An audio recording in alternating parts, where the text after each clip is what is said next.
Good morning, Raptor Freaks. Lexiot's here, and it's a preview day for Milwaukee. We're playing the Milwaukee Bucks today. Good morning, Raptor Freaks. Yeah, there's a game tonight. I was hoping Tom would be here with me, but he's got jet lag, so he's staying in his hotel for a little bit of early time, getting up, taking his time getting up, because he just had to fly from the West Coast. So Tom will not be here for the stream this morning, unfortunately. But yeah, we'll do it anyway. Let's get it done. First of all, the latest lineup news for the game today against the Milwaukee Bucks. Of course, today is Wednesday, and we are 3-0 on Wednesday so far this season. We've beaten Minnesota, we've beaten Milwaukee, and we've beaten Dallas on the day. Wednesday is W's day. So let's get that second W over the Milwaukee Bucks today. We'll start with the home team first. We got our Raptors on the list. Our Coloco, with his illness, is still mysterious and respiratory, and he is ruled out for today for sure. Gary Trent Jr. is day-to-day and doubtful for today's game. It's his foot. He did not practice yesterday. And Darko kind of made it seem like in his practice interview that Gary will be out for today's game for sure. It sounds like OG's going to be out another game also. His finger, he was doing all of his drills in practice yesterday. He didn't really do full practice, first of all. He was held out of practice, so he's probably not going to play, is what Darko said. So he's doubtful. But it was interesting because during practice, he kind of did his own little thing on the side, and he was doing everything with his left hand because his right hand is sliced open. So he was practicing with his left hand. And some people are speculating that this is a kind of an interesting thing that can happen sometimes for an accident or something bad happening. You can get like something good going from it, like learn how to be ambidextrous because you cut your hand and all of a sudden you can use your left hand better or something like that. So I don't know. I think he's pretty good with his left in some ways already. But if he's favoring his left hand right now because of the laceration on his right hand, that can be a totally bad thing. I'm trying to spin things positively here. And so in some ways, if he gets more ambidextrous because of his cut, hey, I'm all about it. The two-ways are still out. In fact, they were missing for the 9:05 game yesterday, and it was just disgustingly bad. Drought, horrible game. Ron Harper Jr. out with the shoulder day-to-day. And then Javon Freeman Liberty is also out because of, I'm not even sure. They don't even have listed why Javon's out. I still don't get how they do the injuries and why different people are not at 905 and stuff like that. Once again, I'll get into that in a little bit. The Bucks injury list looks like this. Jay Crowder suffered a left adductor and abdominal tear during the Saturday loss against the Magic this weekend, and he went surgery yesterday, and he's expected to miss at least two months. So Jay Crowder is out for the Bucks after having surgery yesterday. Chris Livingston has an ankle that has a problem. He will be out for today. Chris Livingston, a backup forward. And then Giannis is actually on the injury report for the Bucks right now. He is listed as probable, but it's a right calf injury management. So I don't know. We've known in the past couple of years that Giannis Antetokounmpo sometimes no-shows the games against the Raptors. And it could very well be he does it again today out of the blue. I won't be upset about that if Giannis is not going to be playing today. That is a break that we could use for sure. It'd be really helpful for the Raptors to win the game for sure. But we'll see. We'll be monitoring this today, whether Antetokounmpo is actually going to play or not, because there is a chance he might not play tonight, guys. I think if you ask me with my expert acumen of doing this and thinking about this, he's going to play. I feel like this is a Griff throwing something out there to like maybe make us feel hopeful. But I think that the way it sounds is he's probable. And it's more than likely that Giannis will be playing. But who knows? He could be a late scratch all of a sudden. And like I said, I wouldn't be upset about that. I don't think any of us would. Of course, Lillard just came back from being out for a few games, successfully playing with them now again. So Dame Lillard will be back with them. So he's at least back. So, yeah, there you go. There's the Milwaukee Bucks injury report. Giannis is probable, but I would guess that he's probably going to play. All right, here's the ref report for today's game. Our referee crew, the crew chief tonight is Giamidis Petraeus. We know Giamidis. He's the Lithuanian referee. He's in his 10th season, number 50. Went to University of Maryland. His favorite TV show is Narcos. His favorite movie is Coming to America. His favorite musician, Swedish House Mafia. And his favorite book is The Great Gatsby. His favorite app is Peloton. He liked to eat some cepelina. We talked about this before, and most like to visit Iceland. And his hidden talent is ballroom dancing. So yeah, Giamidis is the Lithuanian ref. He became a U.S. citizen in 2015, and his father officiated college basketball games before him. So there you go. Also, Giamidis likes to play the accordion. I remember that about him. Now with Giamidis, he is our best ref for today. He is the crew chief. We win 65% of our games historically when Petratus is the referee. Meanwhile, Milwaukee wins 61%. So 65-61 for the Raptors. He's a favorable ref for both teams, to be honest, but slightly more favorable for the Raptors. We don't mind Giamidis.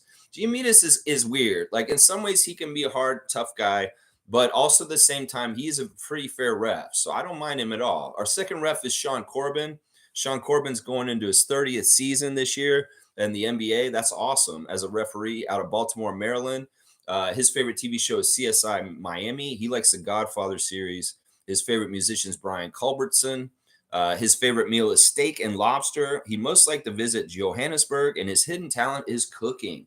Yeah, Sean Corbin is played basketball and baseball at Coppin State University. So he was an athlete himself when he was younger in university, and he's a long time ref. Sean Corbin, I'll just say this as a general rule, referees named Sean are usually okay for us. They're usually okay for us. This ref is a 50, so we have 3% historic winning rate. So this ref favors the Raptors, Sean Corbin. The last ref, Robert Hussey, who was a G League ref just last year. He's in his third season as an NBA ref, transitioning over. He went to University of Central Florida. His favorite TV show is Chappelle's Show. His favorite movie is John C. His favorite musician is J. Cole. He would like some Aki and Yellow Yam. His favorite app is ESPN. He'd most like to visit Iceland also. And his bucket list is to see the seven wonders of the world. Robert Hussey enjoys spending time with his family, working out, and cooking vegan food. Yeah, Robert Hussey is the junior member on the staff, and he is the worst ref for us tonight, but it's only because he hasn't refed a whole bunch of our games. We're exactly 500 with Robert Hussey. I think we're like 4-4 with our record with him so far in his young career. Meanwhile, the Bucks are 400. So all three refs are favoring us statistically by history. 50-40 for Robert Hussey for the Raptors. So all three refs. This is very rare this happens, where all three of the refs statistically have higher winning percentage for the Raptors. And it's against the Bucks even, which is even more interesting. So not a bad ref crew at all for Toronto tonight, honestly. It could be a lot worse. Let's just put it that way. And I don't mind these guys. We might want to watch Sean Corbin just a little bit, just because he's the old head. He's 30 years. And Giamidis can go different ways. He's got a little bit of Tony Brothers in him. Let's just put it that way. Tony Brothers is very no nonsense. And if you come at him or you try him, he will punish you. And that's what we need to remember about Giamidis too, is that in some ways he's a nice guy. He was fine. But if you show him up or you do something silly to him, he may take it out on you in the game, in the calls, just so you know. Just so you know, Raptors. So there's your ref report. Not a bad ref report at all. Honestly, I'm very pleased with the refs we've got today. Let's hope I'm just as pleased on Friday for the in-season tournament game. Probably not. That's going to be the game where I see Ed Malloy. I'm telling you right now, in 2 days, if I do a ref report and Ed Malloy's on it, we'll know a ref hit job is coming to us on Friday night. So, yeah. All right, let me get into the chat with you guys and the comments with you guys. So happy to see you all on a game day today. Let's go beat the Milwaukee Bucks once again. Let's beat Adrian Griffin once again in our building on a Wednesday night. I love it. Chris is here. Good to see Chris Gold. Can't wait for tonight. I think the Raps are going to drive and kick a lot. I feel the 3-ball tonight for the Raptors. I'd love for that to happen. Very good, interesting conversations with players. And also, Dennis dropped the new YouTube yesterday. So good content coming out yesterday. Darko really talking about X's and O's and different things in his styles and what he's seen so far and things he's want to change, like turnovers and things like that. Talking about how the turnovers occur and what causes them and things like that. You know, wanting his guys to make better shots, to make the shots. Yeah, there's a lot of talk about this, that the three-point shooting is necessary to make so that everything else can happen. It's kind of like everything's a puzzle. And it all needs like each other, or it's a house. Everything needs its support of other things to get it up on top. You need good defense, you need good rebounding, you need good shooting, you need good hustle and different things, intangibles. And those four pillars hold up the house so that it can have success on top of it. And sometimes if you go have three of them, you could have a structure that kind of holds up something. But if you only have like two of them, that's a wall. Or if you have one of them, that's it. And that's not it. You're not getting success. So it really is, you want to try and get all four of those pillars of to what you need is essential to get to success going. And making your 3 point shots is one of those sides that we'd like to fill in and allow us to have a support to get to success for sure. Let's see. Trevor J saying, good morning, Raptors family. Happy game day. Good morning to you, Trevor J. And Dana saying, good morning, everyone. Happy game day. Happy game day to you, Canadian Dana. Always happy to see you in the chat. Nako saying, Draymond got Rudy pretty good in that headlock. And Dana saying, I saw that. Yeah. The in-season tournament is very interesting for a couple reasons. Yeah, it's bringing out intensity. It's bringing out real competitorness in NBA players. You put some money in front of them. You put some colorful courts out there. You make a big deal out of it. Well, these guys care. They care more. And well, part of being more caring about things is things can get very chippy. And well, in that Golden State Minnesota game last night, very early, no points scored in that game yet at all. And they ejected three players right away. That is amazing and interesting. Like it is the brother of our guy Jaden McDaniels of the Minnesota Timberwolves getting a little a jersey tie up with Klay Thompson, and kind of ripped his jersey. And then Draymond saw a fracas going on, and he just felt like this is my chance to get back at Rudy Gobert for some out of pocket tweets. So he runs over there and just puts him in a headlock right away. It's like he didn't even care about what was going on or whether Rudy was doing anything wrong. He's just like, oh, there's a fight. I'm going to take my chance to put this man under my armpit. And that's what he did. That's what he did. There's some hilarious pictures of it. Honestly, it looks so comical to me more than like anything else. And I love that these idiots, these so-called great, smart, grizzled veterans of the Warriors got kicked out. And they lost the game, and they kind of screwed up their in-season tournament just from getting froggy with it. Yeah, you felt like getting froggy, Draymond? You idiot. In some ways, they were already out. Steph Curry wasn't suited for playing this game. And in some ways, those guys were more essential than ever to make sure they won. Well, that's what happens, y'all. Sometimes they get backfire on y'all. Intensity, really wanting it so bad, like that bad. Well, you got thrown out without even any points being scored. And you really hurt your team. Two very important leaders on the Warriors dynasty getting thrown out like that. I just had to laugh at that. In some ways, the NBA is pissed because the script is not going how it's supposed to. I'm sure they wanted the Warriors to beat the Timberwolves last night. Well, it didn't happen. And those ejections were a part of why. And, good job, Minnesota Timberwolves. I love that we beat y'all in the first game of the season, and y'all have been kicking so much ass since. It makes us look good. Thank you. Keep doing what you're doing, Anthony Edwards. Yeah, and even you big goof Gobert. That's right. Yeah, that was interesting. That wasn't the only little fracas last night. The Lakers getting into some stuff too with the Grizzlies last night. Of course, we know there's no love lost between the Grizzlies and the Lakers, even with Dylan gone. And, Anthony Davis was out of pocket, throwing Santi Aldama to the ground in that game. And yeah, it's getting chippy. These games matter. In fact, I'm wondering about our game on Friday with a little bit of already kind of like, we're pissed at you for doing this challenge in the last game. What kind of intensity we might be showing on Friday. In some ways, I want our Raptors team to show a new character, a character that's like, we don't take shit. And we are like, yeah, you don't think we're a dog. Basically, let's prove Patrick Beverley wrong kind of attitude. And in some ways, we could see that on Friday in certain ways. That's for sure. Just don't go as far as the Warriors and get guys thrown out that'll really hurt us for the game. But yeah, very interesting in-season tournament intensity. Precious was opining about the in-season tournament in his practice interview yesterday. He's quite funny about what he was saying. He said, yeah, it's very intense, very intense. The courts are very intense is what he said. In fact, Precious, knowing him being the style icon, fashion sense that he has, we know he is kind of like taking over for Serge as far as doing fashion art for his clothes and like just his looks. He has a real sense of style and taste. And well, his taste isn't having the motif of the in-season tournament. They asked him, is like, what do you think of the in-season tournament? He's like, well, I've been asked by people not to tell my opinion about the in-season tournament stuff because of my opinion. So I'm like, Brian Winders. Basically, I'm going to take it as this. He thinks that the color clashes, the colors of the jerseys and the courts don't fit and they look ugly.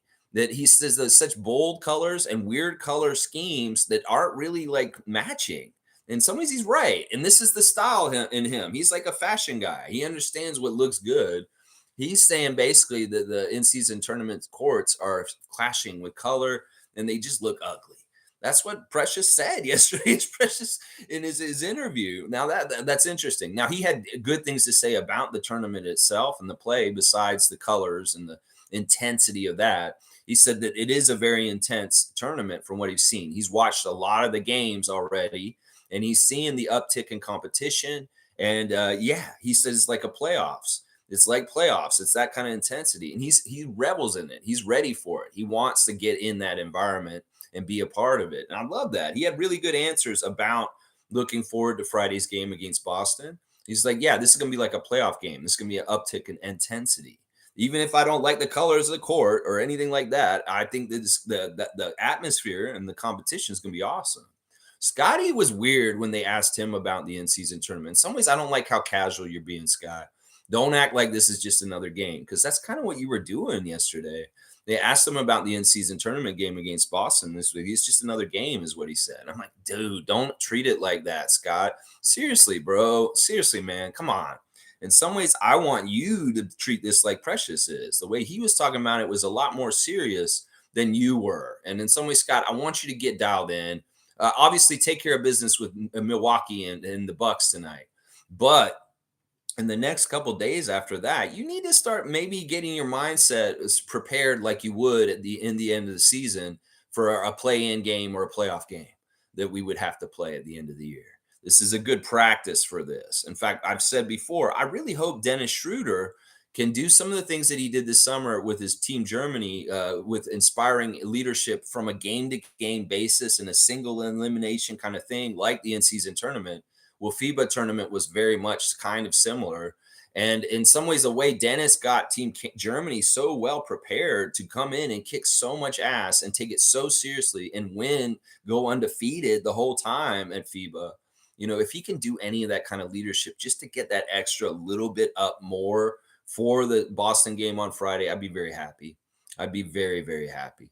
So, yeah, interesting answers from the guys about the in-season tournament. In some ways, Scotty, I want you to go pay attention and care about it more, is what I'm saying. He said he's been watching the games a bit, but in some ways, I'm like, Scott, don't be so passive about this. Get serious about this. Chris is saying Draymond, hang on. Draymond was a cheap shot artist. The guy put the chokehold on him. Laugh out loud. It's amazing what he gets away with in the league where the refs call T's on the slightest things. Yeah, he has an extra special little get out of jail card free. Get out of jail free card. I've noticed that. Like there's times where he can say so much, the refs, and they just ignore him because they know that they're not supposed to throw him out because they don't want to. So he really pushes the limit on it.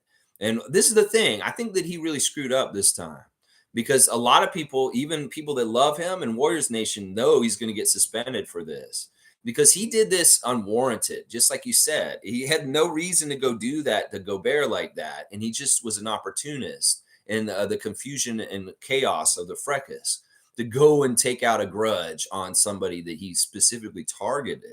He could have ran and grabbed any of the Timberwolves, but we know there's a documented back and forth between Rudy Gobert and Draymond Green on Twitter where they're talking trash to each other. So that was a very calculated and targeted headlock. And I think the NBA is not going to be able to not say that that is a very egregious thing. And he's going to get suspended for some games beyond this. He should. He very much should. Trevor J saying today unstoppable becomes stoppable today. Unbearable becomes bearable. Today unstoppable becomes stoppable. Today unbearable becomes unbearable. And today ungrateful becomes grateful. And the unblessed will be blessed. Wow. That's interesting words of wisdom. I hope that we can stop the Bucks. They've been stoppable before, so hopefully we can stop them again. And it'll be bearable for me if we don't have to go through a game like we did on Monday. That was unbearable. And I'll be very grateful if we can beat Milwaukee today. But in some ways, I kind of wish I hope we win on Friday more, is what I'm saying right now. So, yeah, I'll be grateful and I will feel blessed with every Raptor W this year, even if it's like on Monday. Holy crap. Cool Cat's here. Good morning, Raptor Free Crew. Tom can't handle the athletes' flying schedule. It's a couple of different things, Cat. I don't want to diss Tom. You got to realize the man worked extra hard in his job to get ready to come here. So he did a lot of extra work before. And then, there's the time change with the jet lag. And he did fly in pretty late last night. And my stream is very early. So, and in some ways, I'd much rather him get sleep right now instead of making my stream so that he's fresh and he can enjoy the game later tonight better. It just made sense. And we were flexible like this. And I'm glad he's taking the extra rest, honestly. So, yeah, I wouldn't diss him like that. In some ways, he's not taking cross country flights like these guys on the regular. This may be like the third time in like the last couple years he's done a flight like this. So, I mean, he's not an athlete. You're right. And he doesn't have to deal with jet lag, but we want him to enjoy his trip while he's here. So I have no problem with him getting the rest right away while he's here so he's in better shape. So let's see. Trevor J saying Indiana ran all over the Sixers and the Clippers lose their sixth straight. Good job. Good stuff. Thank you, Pacers. Thank you, Tyrese Halliburton. Thank you, Indiana. In some ways, I feel like I want to give you my bounty of taking out one of my big teams that I want you to take out. It's Philadelphia and Boston. There's a bounty on those teams for me. That the team that eliminates them from things like the in-season tournament or the playoffs, I will be wearing your gear on this channel. And I have to think about this. Now, if Indiana beating Philadelphia takes them out of going to Vegas, that'd be great. But that's not totally true. The way it could work is all the teams could get a loss, and it still may be that Philadelphia gets to go. So we'll have to see how this works out. This in-season tournament is so fresh and so new. And I really don't know what it takes to get to Vegas yet. I'm feeling like you need to be undefeated. But if everybody in a group loses, then it goes to point differential or something like that. I don't know. We'll have to see how this goes. It's an experiment. It's a new thing. And it'll be interesting to see. But I really don't hate that the Pacers beat the Sixers last night. No, I don't. In fact, it was very Nick Nurse-esque. He overran the starters. He played them almost 40 minutes, all of them, and barely played the bench and got 6 points off the bench. And that's it. And that was a huge reason why the Pacers won.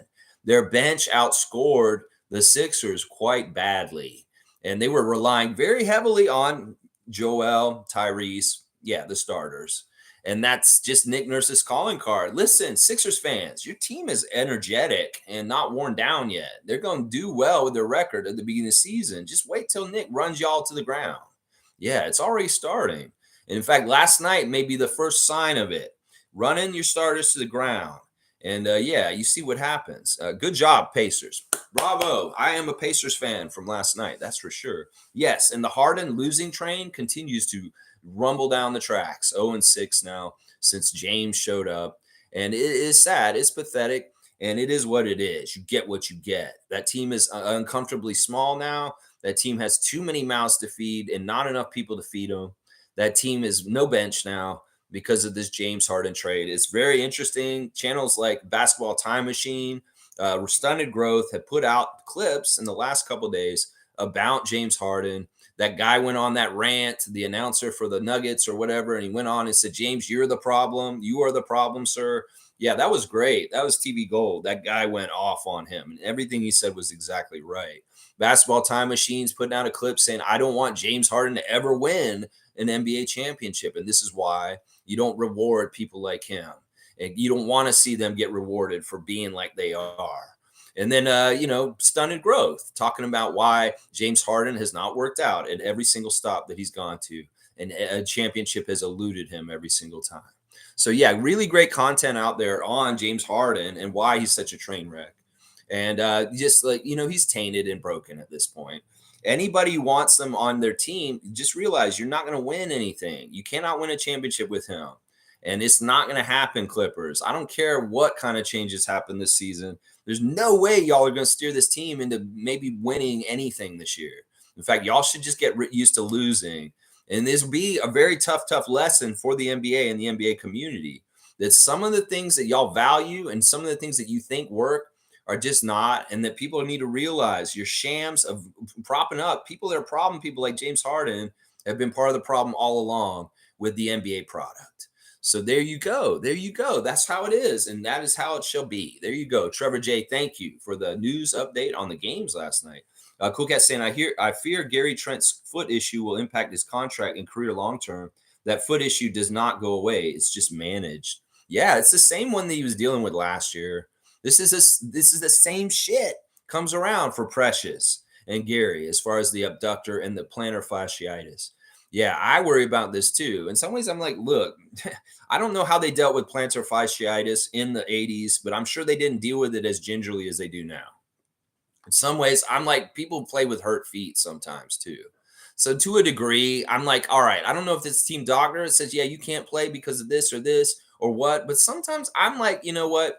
I hate to be like this, but sometimes I wonder if the player's more elective to sit out than like elective to want to play and override the doctor. And sometimes I gauge guys by that. It's like, how willing or wanting are you to want to get on the court? Or are you willing to get an excuse and just sit? You know, in some ways, I get it. OG sliced his hand on Friday or on Sunday, and it probably hurt real bad. And it may be in a very awkward spot for him to touch a basketball, and he just needs to let it heal for a couple days. But sometimes people would get those cuts in the past, and they just say, bandage that motherfucker up and send me out there, coach. So I don't know. In some ways, these days with injuries, I don't know what to believe how bad they are. I look at people like Ben Simmons, and I'm like, you aren't really that hurt. And I'm like, you just want an excuse to sit. And I wonder where the sliding scale is with each individual guy in the NBA on that kind of thing. They can use any excuse to be like, oh, I'm just sitting out. And, it's because I have a upset stomach or something like that. I don't fucking know. Guys back in the day, and this is the problem with youngsters that don't understand. The plumbers that back in the day, they played hurt. They played really messed up. And young guys these days do not. They take every little tiny excuse to sit out. Now, I'm not speculating that Gary needs to be playing, and he could be playing right now. But I'm just saying some of these lingering injuries or these problems and stuff like that, sometimes, in the past, these older players, they would have kept playing. Now, whether that's right or not, maybe they did more damage to themselves. That's for us to know or never find out or whatever. It doesn't matter. But that's the personal choice of these guys sometimes. Sometimes, Fred, I realized he was more hurt and he probably shouldn't have been playing. And he made himself play. We know that with his knee in recent years. So I think sometimes this has to do with the player and their will to get back on the court. And I hate to say that about Gary because in some ways you're right. It's a contract year and he needs to get out there and prove something to earn his money. So it's a weird situation, Cool Cat. I don't know. In some ways, I know Scott's always hurt and he never misses games. He never misses games. I know his hand's hurt right now. We knew his thumb was hurt before. We know he has nagging ankle injuries sometimes, and he just fucking shows up and plays. If Scotty's not playing, he really can't play. And I know that about him for sure. Some of these other guys, I don't know. They could have really cushy injuries, and they're just like using it as an excuse. Now, I'm not saying that about Gary specifically, but this is a topic when injuries come up that I think about. I do. Jimmy's saying, just started my shift, but had to come say, go Raps. Woo, let's get this dub, baby. You go, Popa Positivity, Jimmy. I hope you have a safe day at work, a good day at work, all good things coming to you, and happiness and good things happening for you, Jimmy. We love you, man. G saying, Dennis loaded a video. Yeah, it's a good video. I'm glad to see it reappear. I was worried that they weren't going to allow him to do it anymore. So really nice to see a Dennis Schroeder video. There's a lot in it. I'm kind of blanking on it. I'm trying to remember what was happening. There was footage from the game on Monday, and it was really interesting. I think this is the thing that I took the most from the video. They're leaving the game from Scotiabank Arena on Monday, and Ellen says to Dennis, I'm so glad they won this game because if they had not won this game, you're going to beat yourself up for the next few days because you're 1 for 12. She's so right. I mean, we saw the same thing at Team Germany at FIBA. He had one really, really seriously bad game for Germany, and Franz and the other guys carried the team and won the game for them, despite Dennis playing so bad. And I get it. He's such a like he really is like in the middle of the emotions of whether we're winning and losing. And I get it. I'm so glad we won too, just for the sake of Dennis and dealing with the loss and how badly he played on Monday. He's not going to have games like that. He even said in the video too, he fell twice at the beginning of the game and it really threw him off for the whole entire game. He had gotten injured right away. There were two times that he got hit. That one time when he hit the ground, he really did hurt himself. And then there was another time even earlier than that. So he was kind of thrown off his game by injury very early in the game, and he just kept playing. So kudos to you, Dennis. He didn't practice yesterday, just so y'all know. He took the practice off yesterday, and Marquise got to practice with the main squad yesterday before his 9:05 game. And I mean, listen, we got to be precautious with him. He's in his 11th year. He obviously got beat up a bit in the Washington Wizards game. So, yeah, great stuff. He showed just a little bit of stuff. He showed them putting up their Christmas tree with the family. Junior Schroeder's hilarious. He's just such a smart, good little kid. We see him playing basketball with his dad, and Dennis is draining the little mini ball and the mini hoop. Yeah, there's a lot of good, fun stuff. Definitely watch Dennis's YouTube channel. It's a very, very fun channel. Very, very fun channel. All right, Monique is here. Good morning, Raptor Freak family. Happy game day. Happy game day to you, Mo. And let's go beat the Bucks tonight. That's right, super fan. G saying, is the video cutting out for anyone else? Am I having a little bit of a cutout today? I don't know. It's who knows. Isaac saying, it's the Rogers monopoly in Ontario. I do have tech savvy, but they're under the umbrella of Rogers system. So I do pay another company, but they use Rogers' system to get it here. So it sucks. Geez. All right. Tom's woo. Good morning from Toronto. Tom Duke is in the 416. He's a bit over that way from me. But yeah, we'll have to see Tom later, and hopefully he'll be on one of the streams in the next couple of days. He just couldn't make it this morning. I'm glad he could sleep in and just kind of chill. Maybe he's just laying in the bed watching the stream right now. I'm so happy you made it here safe, Tom. And I'm looking forward to seeing you later on today. You guys are going to lunch. Let me know what's up, man. Maybe I can come meet you guys too. I'd love to come and meet up with you as soon as possible, man.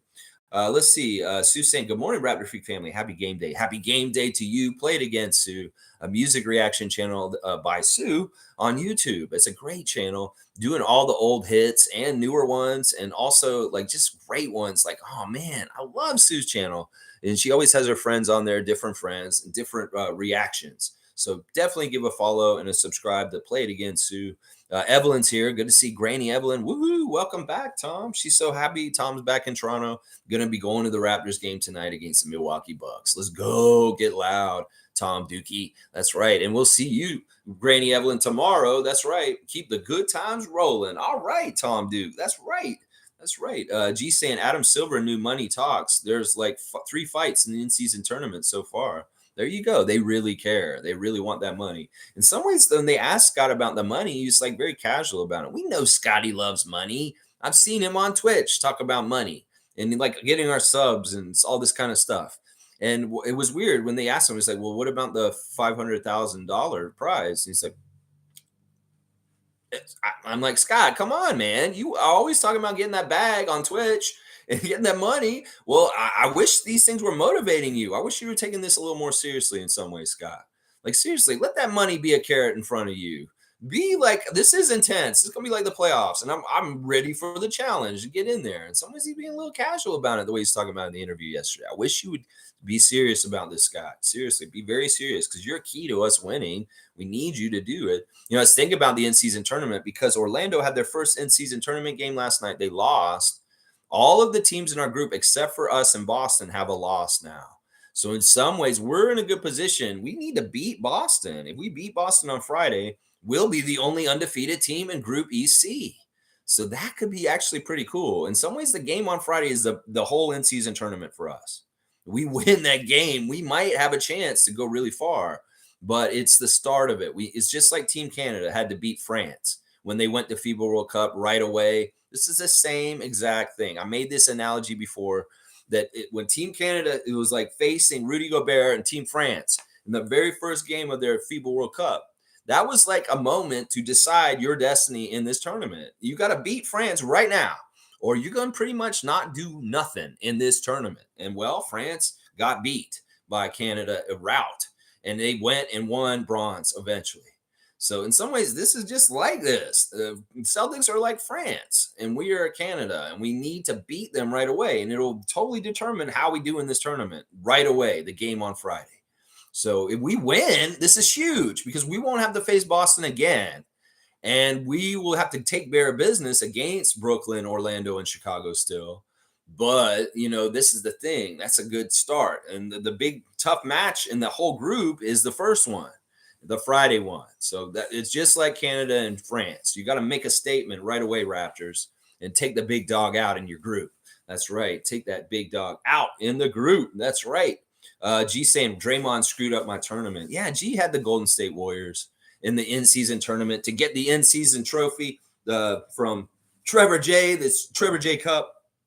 But yeah, they lost to the Timberwolves last night, partly because of ejections. It's just how it goes, G. I'm sorry, bro. The Golden State will not maybe get this gold. I'm sorry, bro. They could, though, still. That's the thing. In some ways, I don't know if you can get one loss and still win this thing. You probably can somehow, some way, but we'll have to see how it all works. Mo's really happy to see Tom back in the six. She's saying, welcome back. And Nako's saying either the Nuggets or Timberwolves are making it out of the West. You're saying in the in-season tournament or in the playoffs. In some ways, we got to distinguish this at this point now that there's two different things going on. Yeah, Precious likes the in-season tournament. He's a big soccer fan, and he was talking about how this is kind of like that and that he understands kind of the way it works in soccer. So he's interested to see how it works here in the NBA also. Yeah. I like the Nuggets a lot. The Nuggets have been playing fantastic. They're weird, man. They're such a weird champion, and they're awesome. They're awesome. They've been doing pretty good so far. And yeah, I'm surprised how well the Timberwolves have done since we played them. They've been absolutely very, very good since we played them. And I love that we beat them already this year. Dana's saying, let's go. Tom is here. Tom is in Toronto. That's right, baby. Sue's saying extra free throws for the Sixers due to concussion protocols could have ramifications. If someone who is a poor free throw shooter could get sent off for a checkup and then let a good shooter take them in return. I didn't totally get what happened there. Like I saw something happen in the Philadelphia game last night that wasn't totally clear where some weird free throws things were happening. You know what? I'm going to have to investigate this, Sue, because I don't even know this story. The first time I'm hearing about this is what you're saying. So I can't give you an opinion on it. I'm going to go investigate this a little deeper, and I'll come back and circle around with what I think from it. So this is interesting. This is new. I didn't even know this happened. Dana's saying our in-season court is probably the best being gray and black. Yeah, the drabness of ours is classy. It's a little bit more like, like our motif of what we've been doing with our Welcome Toronto stuff. I think it looks cool. In some ways, people will be like, yeah, that's not like the other ones. That's for sure. In some ways, it may be an advantage because our court won't be so bright and like kind of distracting for players or something like that. I don't know. Maybe that doesn't even matter. The extra lines are weird. Having the middle lane is weird. It's going to be different, but I'm excited to see the look, and especially the look with the gold jerseys on it, because that's the interesting thing. You've got the black court with the guys all in gold in their jerseys. That'll be very interesting. It'll be interesting to see what the Celtics wear too. They're probably going to wear green. Hopefully they wear green. If they don't, then maybe they wear white. I don't know. Maybe they wear black. No, they can't wear black. They shouldn't wear black because of the court. They shouldn't allow them to wear black either way. Yeah, it's going to be interesting. Chris is saying, I really feel this in-season tournament might show the NBA the way to win to better games. Why not put down 20,000 to the winner each game? Bloodsport come to life. Jeez, I don't. In some ways, I don't like your wordage. And like seriously, in some ways, aren't we already getting close enough to the Roman Empire that if we start going into the gladiators and like the lion's pit and the stuff that was happening around Rome before the fall of it, this will really signify it. If we start calling our sports blood sports, like they're old sports, we gamble like crazy on them now, and we just allow our athletes to beat the shit out of each other. Yeah, I don't like this direction you're kind of describing, Chris, but I get what you're saying. But yeah, it shouldn't be like this. In some ways, that's gross. And that signifies the decline of civilization, basically, is what I'll say. You might as well just say you want human cockfighting. And that sounds wrong in a way. Pause, Lex. Let's see. Fiercely saying, good morning, fam, and happy Wednesday. Just joining. So don't know if you already addressed the stupid questions reporters asked how the in-season tournament works. Is there really a different level of intensity? Really? Yeah, those questions were dumb. There were a couple of dumb questions. Yeah, Scotty told him to Google it. He straight up said it. I love that. He said, "Well, you don't understand the in-season tournament. We'll Google it." Some ways I worry that he said that because he doesn't totally understand it. I don't know. I don't know. In some ways, Scott's worrying me just about how casual he is about this tournament. I really want you to take this seriously, Scott, and don't screw around. But yes, the reporters' questions have been really bad recently. The reporters, I don't know who's doing what. In fact, in the 9:05 press conference last night, absolutely horrible questions. Absolutely horrible questions from the people there. And it's just annoying. It's just very, very, very annoying. There was something somebody said the other day that just like, I was like, why did you ask that? Like, that doesn't help anything. And even like, oh, this is something that pissed me off. In the 9:05 press conference after the game, they interviewed Miles Burns and Makura Maker. And at one point, Miles Burns, who's the draft pick for the 9:05 in the G League draft this summer, he said something, and they were talking about the cold in Canada. They were basically talking about, he's like, yeah, I get it. It's going to be cold up here. And I'm going to get a new jacket. And I hate when these reporters make a big deal out of, well, you came to Canada and it's going to be cold. Get ready for it. And then at some point, I think it was Lindsey Dunn, he called them honey. And that's not professional, first of all. Honey, it's not even that cold yet, is what she said to Miles Burns. And I'm like, press, why are you trying to run people out or turn them off from Canada by overblowing how cold it gets in Toronto? Seriously. Like, why do you do that? And then they're talking about it, and the reporters are kind of talking to each other and ignoring Miles Burns and laughing at him. Like, what the fuck is wrong with y'all, press corps? You're literally laughing at a guy who just came to Toronto to try and play for us. It's already nerve-wracking enough. And y'all made him feel uncomfortable and embarrassed. Like, I get it. He's not in the NBA, but he's still a young man who has emotions. And any kind of time when the press corps is laughing at the person in the interview and he's not a part of it, and you can tell, fuck all y'all. You idiots. Y'all aren't even the regular press corps. You're the junior press corps because you're doing the 9:05 game. And second, y'all are unprofessional. First of all, Lindsey Dunn calling that man honey. You don't say that. You don't say that. If you don't want men to call you honey, you don't call that young man a honey either. Okay. And then second, you don't laugh at the person you're interviewing and make them feel belittled. And that's what you all did yesterday to Miles Burns. And I ain't having that. That's messed up. We see a young prospect come to our team, and he did pretty good last night. In fact, I'll do my 3 stars of the 9:05 game in a second. And you make him feel alienated by making fun of him for not understanding how cold it's going to get here and laughing at him in his face. He said he looked embarrassed. I read his face, and y'all were turning him off. And I can't stand the press being like that. This is a young man who's just trying to come up and has to build his confidence. And y'all being jackasses, cackling little idiots, doesn't help anything. So 9:05 press crew, get your shit together. And maybe ask Eric Curry tougher questions too. Seriously. Seriously. There was one person that asked him a good question about like, why should the players believe in you? Is what he said, basically. I think he read my comment. But yeah, let's look at the 9:05 game yesterday. They got routed again. I didn't even watch the game really because if they're going to play half-ass, I'll half-ass watch it.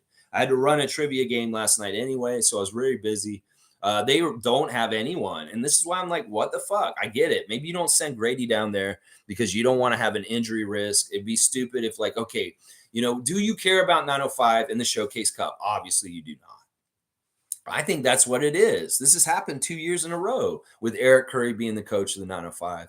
We absolutely shit the bed right at the beginning of the season, and we pretty much eliminate ourselves from the Showcase Cup competition. It's almost like this first half of the 9:05 season is the Showcase Cup. The Raptors just punt it. They don't care. I really do get that feeling. Like it's like Masai just thumbing his nose. So like, I don't care about this Showcase Cup. I'll worry about the regular season 9:05 later. This is a warm up.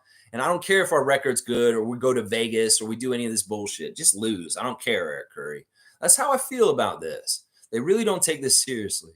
And I mean, if they did, maybe they'd get some help for them. Like maybe, with Justice Winslow out, Daryl Morsell out, Ron Harper Jr. out, Javon Freeman Liberty out, all these guys out. Maybe you send Grady down there to help them. But no, maybe Grady is an injury risk. And if he got hurt in a 9:05 game and he wasn't available for the Raptors, Darko would be pissed. So I don't know. I'm trying to figure out the logic of why they do things between the 9:05 and the Raptors. If you only have 8-man dress, why don't you send Grady to help them? No, they don't. They don't. Injury risk. That's probably why. I have to try and Windhurst it to figure it out if they're not going to, straight up tell us. So yeah, they lost real bad. They lost right from the start. They lost the entire game. They did really, really poorly. They had an overabundance of turnovers. They let's see. I want to look at the team stats just to start it. They did shoot better than the Skyhawks, but they still managed to lose. They got 23 less shots on goal. That just shows that they had no energy and they weren't trying. That shows that they weren't trying. If they got 23 less shots on goal than the Skyhawks, that means they weren't trying to get loose balls. They weren't trying to do shit. They were going through the motions and they weren't trying. The 3-pointers weren't totally horrible. We shot better than them at the 3 points. 10 for 32, and they were 12 of 45. We 31%. They were 27. They did shoot way better at the free throw line, 12 of 13, and got one more point at the free throw line. We shot 61% of the free throw line. They out rebounded us.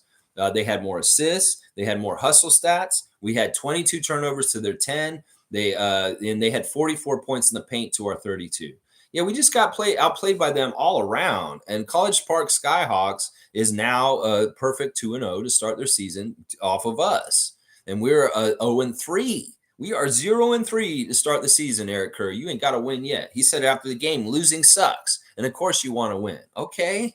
All right. And then you're right, Eric, it does. And he also said you get gauged for winning and losing. And I get it. I'm getting gauged for losing right now. So I need to get back to winning. Yeah, you said exactly what I would say to you, Eric. And I don't know how you're going to do this because honestly, in some ways, you've made our team look really weak and thin. Partly the injuries, but just not getting us enough out of who was left, the next man up. And I have no confidence in you. And I don't understand how the players have confidence in you either. That's the whole problem. How do these guys buy in and listen to him? Seriously, I don't get it because I don't see it. I don't see how they would have confidence in him. My 3 stars of the game are basically this. My first star of the game is Burns, Miles Burns, the guy they were making fun of after the game. He had 21 points in his debut game for the Skyhawks, 7 of 12, 2 of 4 from 3, 3 of 5 from the free throw line, 4 rebounds, and minus 11. That was probably the best stat line out of all the 905ers, 21 points in 29 minutes. Miles Burns, the number 1 star. And as I said, they're making fun of him over not knowing the cold weather up here. And it's just not a good look, y'all. Press, y'all need to do better. Be more professional, please. The second star of the game is this guy, Jay Morris off the bench also. See, I'm not giving it any of the starters. The starters were really garbage, except for one. The last star is a starter. Morris had 14 minutes, 8 points, 3 of 5 from the field, 2 of 4 from 3, 3 rebounds, 1 assist, 2 steals. He was the only plus minus on our team yesterday. +5 for him, 8 points. That's what I'm giving a star to, just because he was the only plus. So yeah, Burns and Morris, and then my third star is Makur Maker, who he was interesting. He's got problems with fouling out. He keeps fouling out. He fouled out again in this game. 5 of 10 from the field, 2 of 7 from 3. The 3 is really fun when he makes it. 1 of 2 from the free throw line, 10 rebounds, 4 of them offensive, which is fantastic. Way better rebounding job in this one than the last time we played College Park. 14 points, 2 assists, 1 block. 6 fouls and fouled out. Double from Makur. So those are my 3 stars. And yeah, not Noel, not Moji. Moji was very bad in this game. This was the worst game Moji's played. 3 of 11 from the field, missed all 3 of his threes. He had 7 turnovers, y'all, and he was a minus 26. Yeah, you tell me. Moji was awful yesterday, and Marquise, not very good either. 3 of 11 from the field. He did have 8 assists. He had 5 rebounds. He did only 2 turnovers, 14 points, a minus 24 for Marquise Noel. Yeah. And then Amari Moore and Jayshawn Page, both minus 24 and 26 themselves. So, yeah, starters absolutely horrible in the game yesterday against College Park. And they got what they got. They deserved to lose. They lost. It's too bad. 905, 0 for 3 so far this season. Yeah, no confidence in Eric Curry. And I don't think it's that they don't have talent. It's just that they're not organized. They have very bad lapses of judgment. They're not serious enough. I just feel like they're not playing serious. The Raptors didn't play serious in the first half against Washington. Well, the 905 haven't played serious since they started the season. they've got 12 quarters of unserious basketball basically so far. So there's you go. There's your report from the 905 game yesterday. Yeah, just a horrible start for them. And I feel like they're punting the showcase part of the season. Like they don't really care. They really don't. Let's see. La la la la la la la la. Carl Lotz is here. There we go. He's got Precious Achua in the chat and me and Precious. I love that. I love you, Carl. So happy to see you in the chat this morning. I miss you, man. I miss you a lot. Let's see. All right, where am I? Got to get back to where I'm at. La, la, la, la, la, la, la, la, la. All right, Fiercely saying Scotty told them to Google it, laugh out loud. Not the best answer, but just a reminder that there's no value in him explaining how it works. It's all over social media. Reporters do better. Yeah, in some ways don't. In some ways he's worried about what he worries about, playing and getting ready and working out and eating right and sleeping and doing the things he needs to do to be at this top level. In some ways, he may not know the intricacies of it. In some ways, these players don't know it, just like I don't know it, and you don't know it because it's never happened before. It's like we're Star Trek, and we're going where we've never gone before. Dun, dun, dun, dun, dun, dun, dun, dun. We don't know what this fucking thing is. That's what we're finding out. The animal that the IST is. So, like, what do you guys ask, Scotty? He's going yeah, this is a very interesting idea by Adam Silver. It's going to garner billions of dollars, and it's going to be so much fun, but there's going to be a lot of fights. And yeah, we want the money. I don't know what he's supposed to say to that. Go Google it. Go Google it. Aaron Ben Rose, you idiot. Go Google that shit. There you go. Monique Sand Jr. shooting for him and Lou Williams interview. She likes that clip I posted in the Raptor Freak chat yesterday about Lou Williams talking about his year in Toronto, about how much fun he had playing in Toronto, that he really loves the city. And it was one of the most fun seasons he ever had in his NBA career. He only has good feelings about Toronto. He said, I wish I would won a championship there. If I'd been on that team with Kawhi and them, holy crap, the way the fans treat them, even when treat us, even when we're losing, the support that they have, even when we're not that good, is amazing. So I can only imagine what it was like the year the Raptors won the championship in 2019 and how crazy the fans were for those guys. In some ways, what Lou Williams is saying is he respects the love and adulation of the country of Canada that Kawhi turned his back on. It's like he had that. He had what Lou's describing, very, very much the best ever in the history of our franchise. And he turned his back on it and went to do stupid shit with Steve Ballmer. What a fail, Kawhi. What a fail. Don't you feel like you failed when you made that decision and you didn't give the Raptors a chance to retry and get repeat? Seriously. We could have done it with you in the seriously. You look at our record. You're trying to say we weren't good enough to repeat? That's bullshit, Kawhi, and you know it. And it's not like your team has gotten anywhere near being close to doing it. So yeah, what a fail, man. Leonard, you should always feel like you fucked up for the rest of your life when you turned your back on the country of Canada and leaving Toronto. You need to feel that. You really do. I love the way Junior Schroeder shoots. He's got good shooting for him, for sure. Country Con saying, good morning, Raptor Freaks. Lex, today's game will be huge for us. A huge win. I know what their slogan is, but I don't fear the deer. Maybe if I saw a moose, our ancestors probably love seeing deers.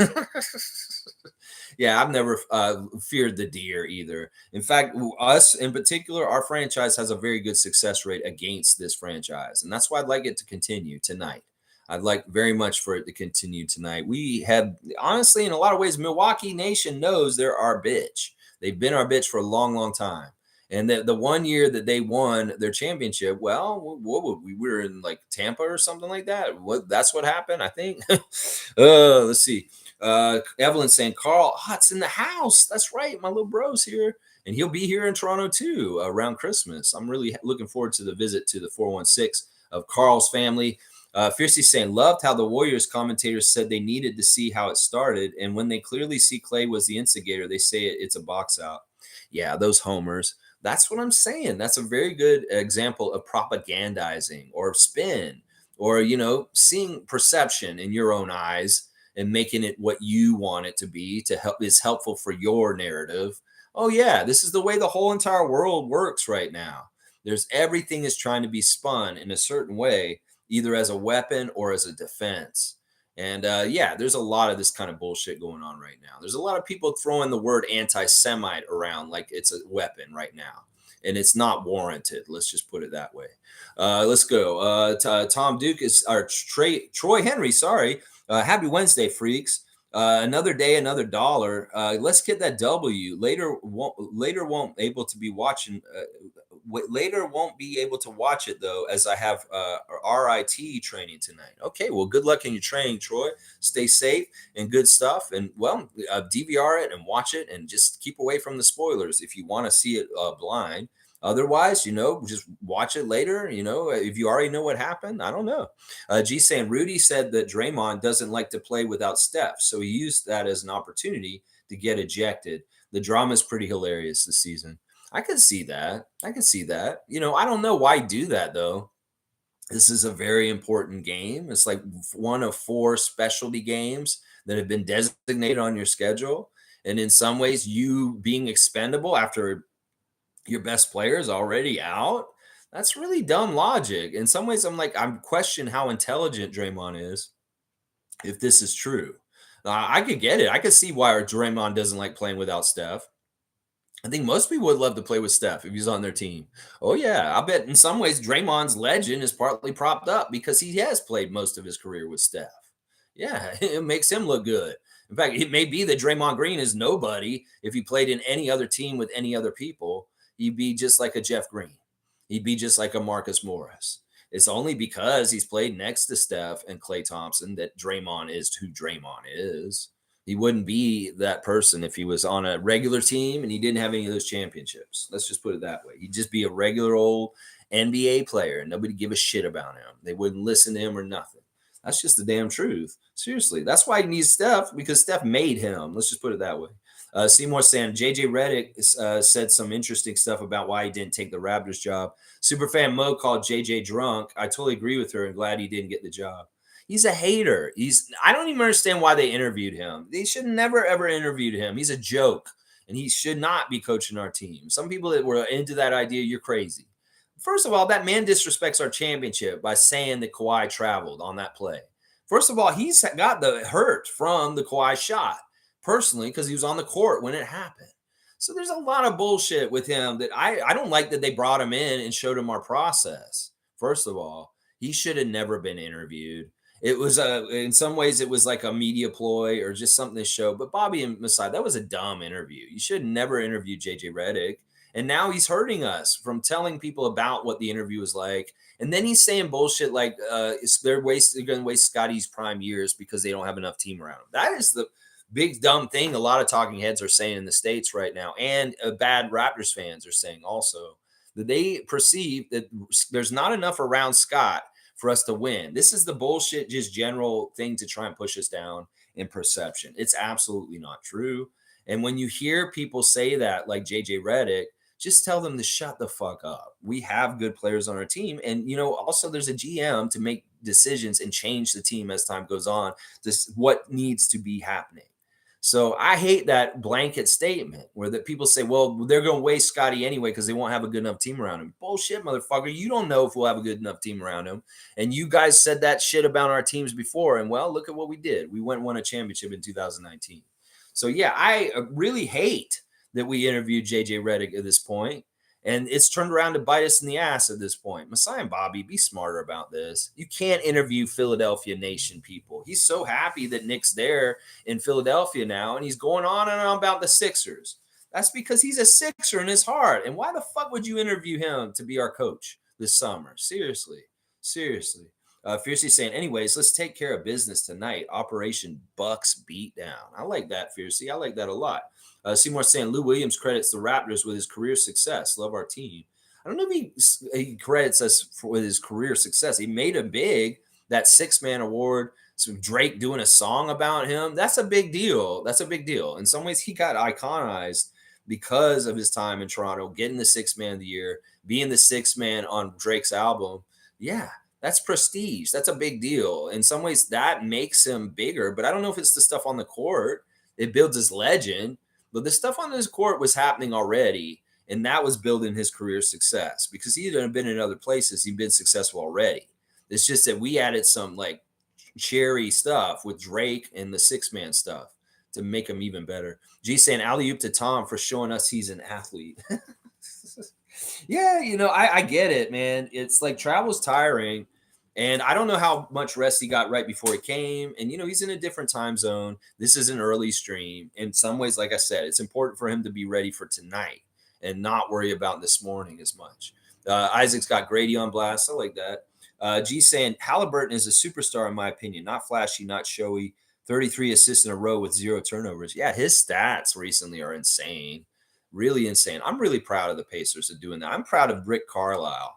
That guy's a really good coach. And in some ways, he's had Nick Nurse's number a couple times recently. In fact, the game that Tom and I went to last year, Rick Carlisle had Nick Nurse's number when the Pacers beat the Raptors, the first game Tom came to in the Scotiabank Arena. So, yeah, Rick Carlisle knows how to beat Nick Nurse. And I like that. I want more people to beat the hell out of Nick Nurse right now. So you go, Rick Carlisle, you Jim Carrey lookalike. Yeah, good stuff. I love that. I love that so much. I love it so much. Fiercely saying, Lex, I watched Sixers versus Pacers, and you're right. Paul Reed, House Jr., and Beverly are the enforcers, a.k.a. troublemakers, making cheap moves. Yep. Designated by Nick, told to, instructed by Nick to do that. We had guys doing that last year. We've had guys in the past being those guys for us. Yeah. Some of our big guys were hitting people. We were fouling the hell out of people the last couple of years with Nick Nurse as our coach. I'm telling you, his philosophy is they can't call every single foul. So foul the hell out of them like crazy. They won't call every single one and will overall get a net effect of very physical play that is jarring for the other team. That is a Nick Nurse calling card as a coach. In some ways, I love it and respect it. And I wish we would still do it because in some ways it's a dirty way to play, but it's effective at really putting other teams off their game. So it is. It's a very much a Nick Nurse signature thing. Cool Cat saying Indiana Pacers 3-point weapons, youth, pace, and the famous corner threes. Pacers have 2 big men. Team to watch for sure. I still don't totally believe in them, but maybe I'll be won over more and more the season goes. They are up near the top of the Eastern Conference. And if you look at their in-season tournament, they're still alive. They're still alive, and Philly has got a loss now. It's very interesting. Cool. Yeah, let's see. Randolph's here. Good morning, beloved Raptor freaks, most informative gang. There's a purpose for our lives today and always. Find your purpose and give it 100%. My purpose today is to root the Raptors on to victory. And that's what I'm going to try and do today is be on the stream right now and then go see my friend and then go see a game and root them to victory. That's what we're all about today. Blessings to you, Randolph Phillips. We always appreciate your presence and blessings coming in the chat. Seymour saying OKC gave the Spurs a real walloping. SGI hooping. Yeah, that was embarrassing by the Spurs. There's some issues with Victor's team. They're young and they are starting from the bottom. They got to learn how to do things the right way to add up to winning. And there's a whole bunch of learning lessons that young team's going to have to go through. In some ways, listen, Spurs Nation was saying last night, we can deal with missing shots. We can deal with things not going exactly with loose balls and 50-50 balls. But we can't deal with y'all not showing the right effort. Y'all are young. And y'all need to be out there working harder and trying harder because there's no excuse. You're young and you have all kinds of energy. You're not tired. So when you look like you're not putting effort out there, it looks bad to Spurs Nation. Let's just put it that way. And y'all need to take it seriously and work harder. Y'all looked lazy last night against the Thunder, Spurs. And the Spurs Nation is not happy with the effort of the youngsters. So get off your ass and put something in the game. We can't just coast on the fumes of beautiful, awesome Wemby coming from France. You got to win. You got to try and win. You got to figure out how to win. You have to learn how to win. And that's what you got to do. You got to learn how to win. You got walloped. Yeah. Blessings, freaks. I love you all. Love you too, Randolph. Fiercely saying, if and when the Raptors hit their 3-pointers, we will be a greater menace. Just wait and watch. This is what Scott said in his interview yesterday. Scotty's saying, we're really good on defense already, and we can get better, and we can do better on defense more consistently. But the side of the ball where we're really going to improve is offense. And give it time. Once we get our offense going, there's a whole lot of room to grow, is what Scotty kept saying. We have a lot of room to grow into to get better as our offense gets more consistent, less mistakes, and just really doing consistent good stuff on making shots and things like that. So, yeah, I agree with this, Fiercey, and so does Scotty Barnes. Yeah, Seymour's saying 100%, and most saying the 905 low starts, just like the big club. Worst record to start the season for the 905. Yikes. Yeah. Anyway, no confidence down there. I don't give a shit if they're all hurt. You need to figure something out, Eric Curry. It doesn't seem like y'all are organized. And really, seriously, that team's not taking care of the ball right. And they're really not together or on the same page, like mentally in some ways. It's really messed up. David's going, yes, yes. All right. He's going to meet Tom. Fiercely saying, Tom, dude, glad you arrived safely in T Dot. See you on the live tomorrow. No, I don't know if he'll be here tomorrow. Maybe on Friday we'll do the stream with him on Friday. Tomorrow's gonna be a little weird for me personally with some of the things I got to do tomorrow. So in some ways, I get it. Tom has to sleep in this morning, but today was an easier day for me to hang out with him. Tomorrow I've got some things I've got to do tomorrow that are very important, and there may be a chunk of time tomorrow where I need Tom to kind of hang out with David and or somebody else, or just chill on his own because I have to do some things tomorrow during the day. And yeah, we'll figure it out. I don't know if I'm going to ask him to come here for tomorrow morning stream, just because. I mean, maybe I don't know. We'll talk about it tonight, Tom. We'll figure it out tonight. Let's see. Nako saying Darko strikes me as the kind of guy who says if you need a day, take a day when it comes to injury. Yeah, I can see that. I can see that. I mean, I like the way he did reverse psychology on the players for the game on with Washington. He's like, I don't care if y'all win, just have fun, y'all. I don't think y'all are gonna win, and then they go out and win. It's like let's prove Coach wrong. I love that. Tom saying, I'm not sure if you see Lex is gold on all on his own. We'll see if he shows up. In some ways, he's camera shy, and we don't want to put too much pressure on him. In some ways, it's great if he shows up on the stream, but well, it's not totally necessary. And if he doesn't want to do it, I can't make him. I've tried to get Adriana to do the stream with me, and she doesn't want to do the stream with me. So in some ways, it's nerve wracking. It's not easy, especially if you're just sitting there and you're kind of like listening and not talking as much. It can be awkward to kind of be just on screen. So let's see. CountryCon saying Marquise seems like a dude to me. At 24 years old, I wonder how many games we should leave him down there for. Is there something we need him to do down there? Because I feel like we could use his point guard. We need point guard 3. Yeah, that's interesting. I mean, I was kind of hoping he'd get in the game against Washington. He would have if we hadn't come back and made it close all the way up at the end. He would have played in that game on Monday if the route had stuck or we were routing them the other way. But it wasn't to be, and it's just how it is. But yeah, you know what? Let's do the Instagram check talking about Marquise. He's the first one on the Instagram check. He's got on his Instagram a prayer to not rush. He's like, hey, God, help me not to rush through life. Sometimes I feel behind or like I should be doing more or start to walk in comparison and not purpose. If I'm not careful, I'll start running races, and that were never meant for me. I want to walk by faith and not by worry. I've learned that faith is the pace of grace, and worry is the pace of anxiety. I want what you have for me and not what I feel like I missed. I believe that with you, all things are possible, even the things we talk about. So I'll walk at the pace of grace in the places we talk about. So such a beautiful prayer, a prayer to rush, not rush by Marquise Noel. He's feeling it. He's anxious. He wants to get out there and prove himself. He got the opportunity to dress up on Monday night, but he didn't see the floor. I get it, man. You want that alternate universe where you could have gotten out there and hit the game winner for us to win on Monday night. You'll get these chances. And you're exactly right, Marquise, with your prayer for not to rush, that you need to go with the pace of grace and not go with the pace of anxiety. You are on your way. We know you're doing good. We saw you almost get a triple-double in your first G League game. We know you can do this. This record that you've got with the 905 does not reflect who you are. Don't worry.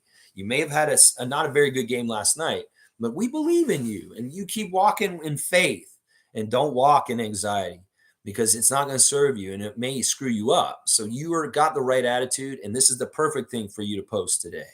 So you keep going, Marquise. You got the right head on your shoulders. You're ahead. You're actually ahead. So if you're playing any comparison games, you're actually ahead.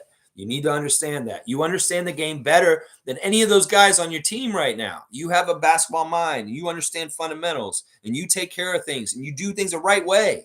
And that is something that will get you ahead of everybody else, because a lot of these youngsters like you are not doing any of that shit. And you are. I can see it in you already. So there you go. I love it.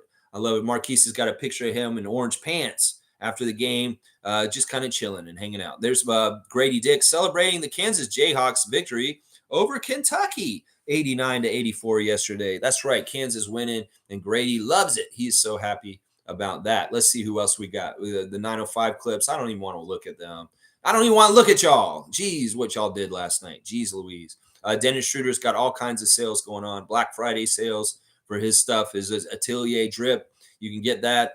His YouTube channel has got a new thing and all kinds of good stuff. And then he's watching the in-season tournament game between the Magic and the Brooklyn Nets on his laptop on Instagram stories. And I think that's that half-court shot at the buzzer by Franz he's putting on blast. He likes seeing his German teammate Franz Wagner hitting an amazing half-court shot at the buzzer for the Magic against the Nets last night, celebrating that. Pascal's got pictures of his great performance from Monday all over his Instagram stories. Really, really love seeing you step up and rise up and be the man. Siakam, give your critics some bullshit, something to like be mad about. And we love you, and we're real ones, and we support you, and we want you on this team for a long time. Precious putting Chris on blast for getting the chain, and then Precious also posted Darko talking about him after the game and how he's been so professional and he's waited and he's been ready and he shows up and he's ready to play when I call his number. And I like that guy. He's putting in a lot of work, is what he's saying about Chris Boucher. So Chris is getting the recognition from Darko. This is good because in some ways you could think about Chris was in the doghouse. He didn't get to play in the first game of the season. This is a bad start. Well, look at where they're at now. He trusts his coach. He's posting his coach saying good things about him in the press conference and good stuff. And Chris is very happy. He's celebrating Siakam's 39. And also, he's got a new game room at his house. And those guys were up late last night playing video games on Twitch. You could have been watching Chris play COD last night. But he wasn't on his regular account, just so y'all know. I think that's pretty much it. That's pretty much the Raptors Instagram check for today. There you go. Christopher's more active on Twitch these days because he got a new game room, just so you know. All right, let's see. All right, let's see. Tom Duke saying might have to be Friday with Mr. Campbell. Okay, maybe I can get both y'all on the stream with me. That'd be fun. We could do a little panel. We could be like Sports Center or something like that. That'd be fun. Yeah, Isaac, if you can make it to the stream on Friday morning, that'd be awesome. Fiercely saying, no worries, Tom. Enjoy your stay. There you go. And Cool Cat saying, welcome to the 6, Tom. We're going to win you some games. That's right. I want to see this because Tom did not get to see a win when he came to Toronto earlier this year. Indiana beating us. 2 chances. We got to see a win, both of them, Milwaukee and Boston this week. Let's go. Cool Cat, I hope you're coming tomorrow night, too, to the hangout on Thursday night. I think you're saying you might be coming. That'd be awesome. G saying, when I was working with athletes, I would take feet for plantar fasciitis. It can help with a quick relief plus pain meds. But if not treated, it can get inflamed and get worse. Cortisone shots can help. Wow, look at the doctor's information from G. I love this. This is like really good intel. G, once again, flexing his really cool knowledge. And that's really good insight on this. So you can play with plantar fasciitis, but you need a cortisone shot. Yikes. Well, he's going to do whatever he's got to do, especially if it's nagging and it's kind of inflamed right now. I mean, I'm not going to second guess Gary sitting out, but in some ways, I want to see you play, bro. In some ways, it's your best interest to be out there. Fiercely saying, Dennis's video made my day. Yeah, it was a fun video. It was very heartwarming. You see what a great dad he is. And you can see how much he loves his family so much. I mean, it's so awesome. So awesome. And they're in the court, like they're in the gym again. Alex wearing the Toronto Raptors shirt. Thank you, Alex. I'm liking you more and more as time goes on. You guys are kind of turning Joel into the heel now. And Alex is the guy who was like, people are trying to say, why is Alex never smiling? I'm like, leave that man alone. Just let him be himself. It doesn't matter if Alex smiles or not. Just let him live his life. Come on. There's a smile police out there. Why don't you smile more? Like, why do we do that? Why do we tell people you should smile more, especially women? That's wrong, y'all. Let Alex be a grump if he wants to. That's like what Darko said again yesterday. What is your goal with Malachi? They asked him. I want to make him smile more because when he smiles more, he plays better, is what Darko was saying yesterday in the interview. I get that. We talked about Malachi's resting annoyed face recently. I mean, I get it. I've seen Malachi when he's a little bit smiling. He has a different energy. It's true. So maybe we do need to see Malachi smile more. It's not that he's not having fun. Maybe he's just not very smiley person. Well, Darko, maybe you need to be more like Robin Williams and be goofy around him, and maybe he'll smile more. It's so funny.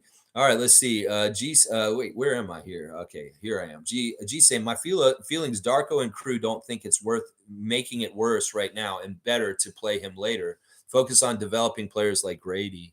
You're talking about with Gary sitting out.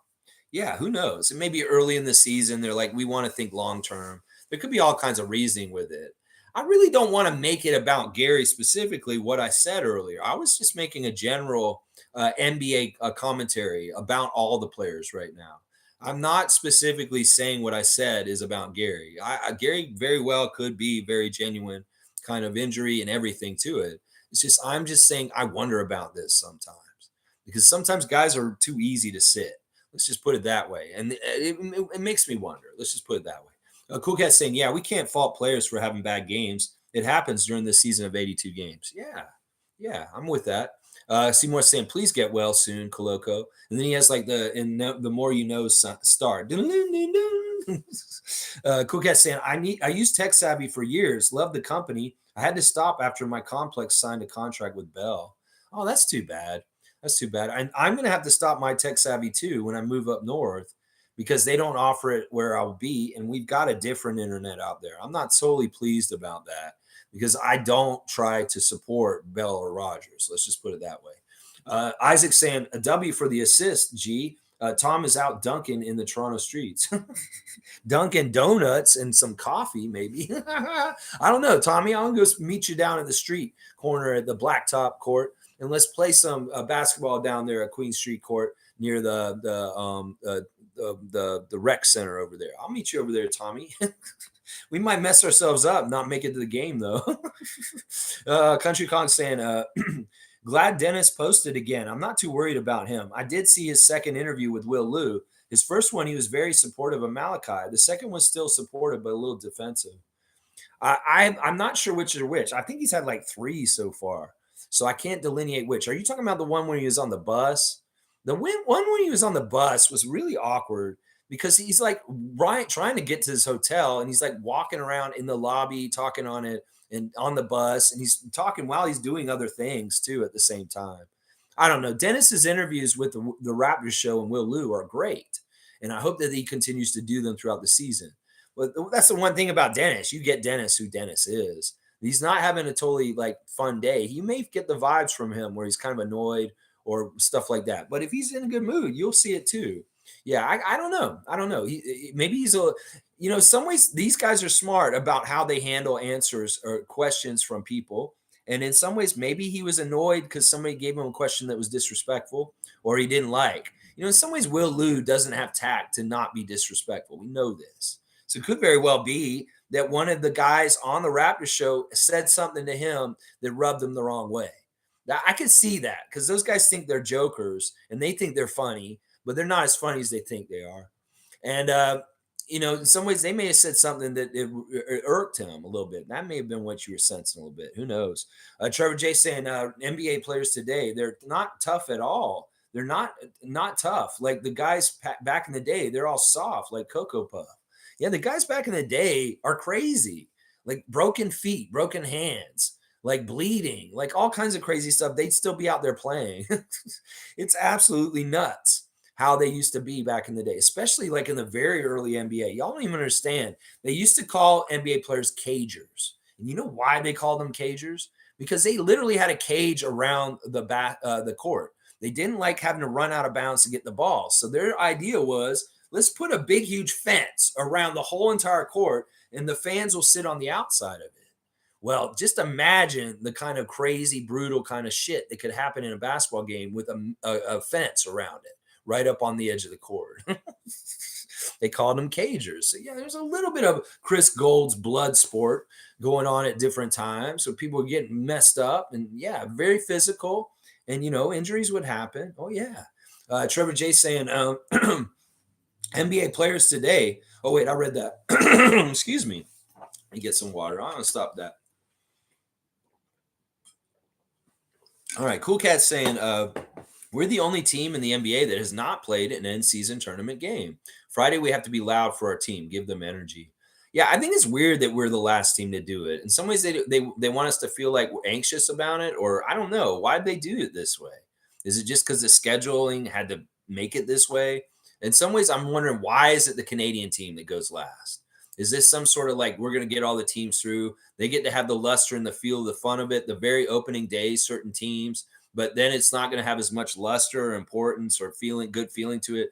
That's brand new when the Raptors finally get to play theirs, because a lot of teams have already been decided whether they're going this way or that way, or is it very calculated as far as things? I don't know. I don't trust the reasons why they make the schedule the way it is. And it is fishy to me when I see things like, why are the Raptors the very last team to play an in-season tournament game? They're absolutely the last team, the very, very last team. And we get in our games right at the very end of the whole schedule of it, just by the skin of our teeth. In some ways, the Brooklyn Nets have had their in-season tournament games one per week. Like they had two of they're on their third game already. They have one game left against us, and that's it. They've done almost all their games already. So that kind of stuff is fishy to me in some ways. And I'm like, wonder, why do you do this way? Maybe we'll figure it out, because the way it goes down.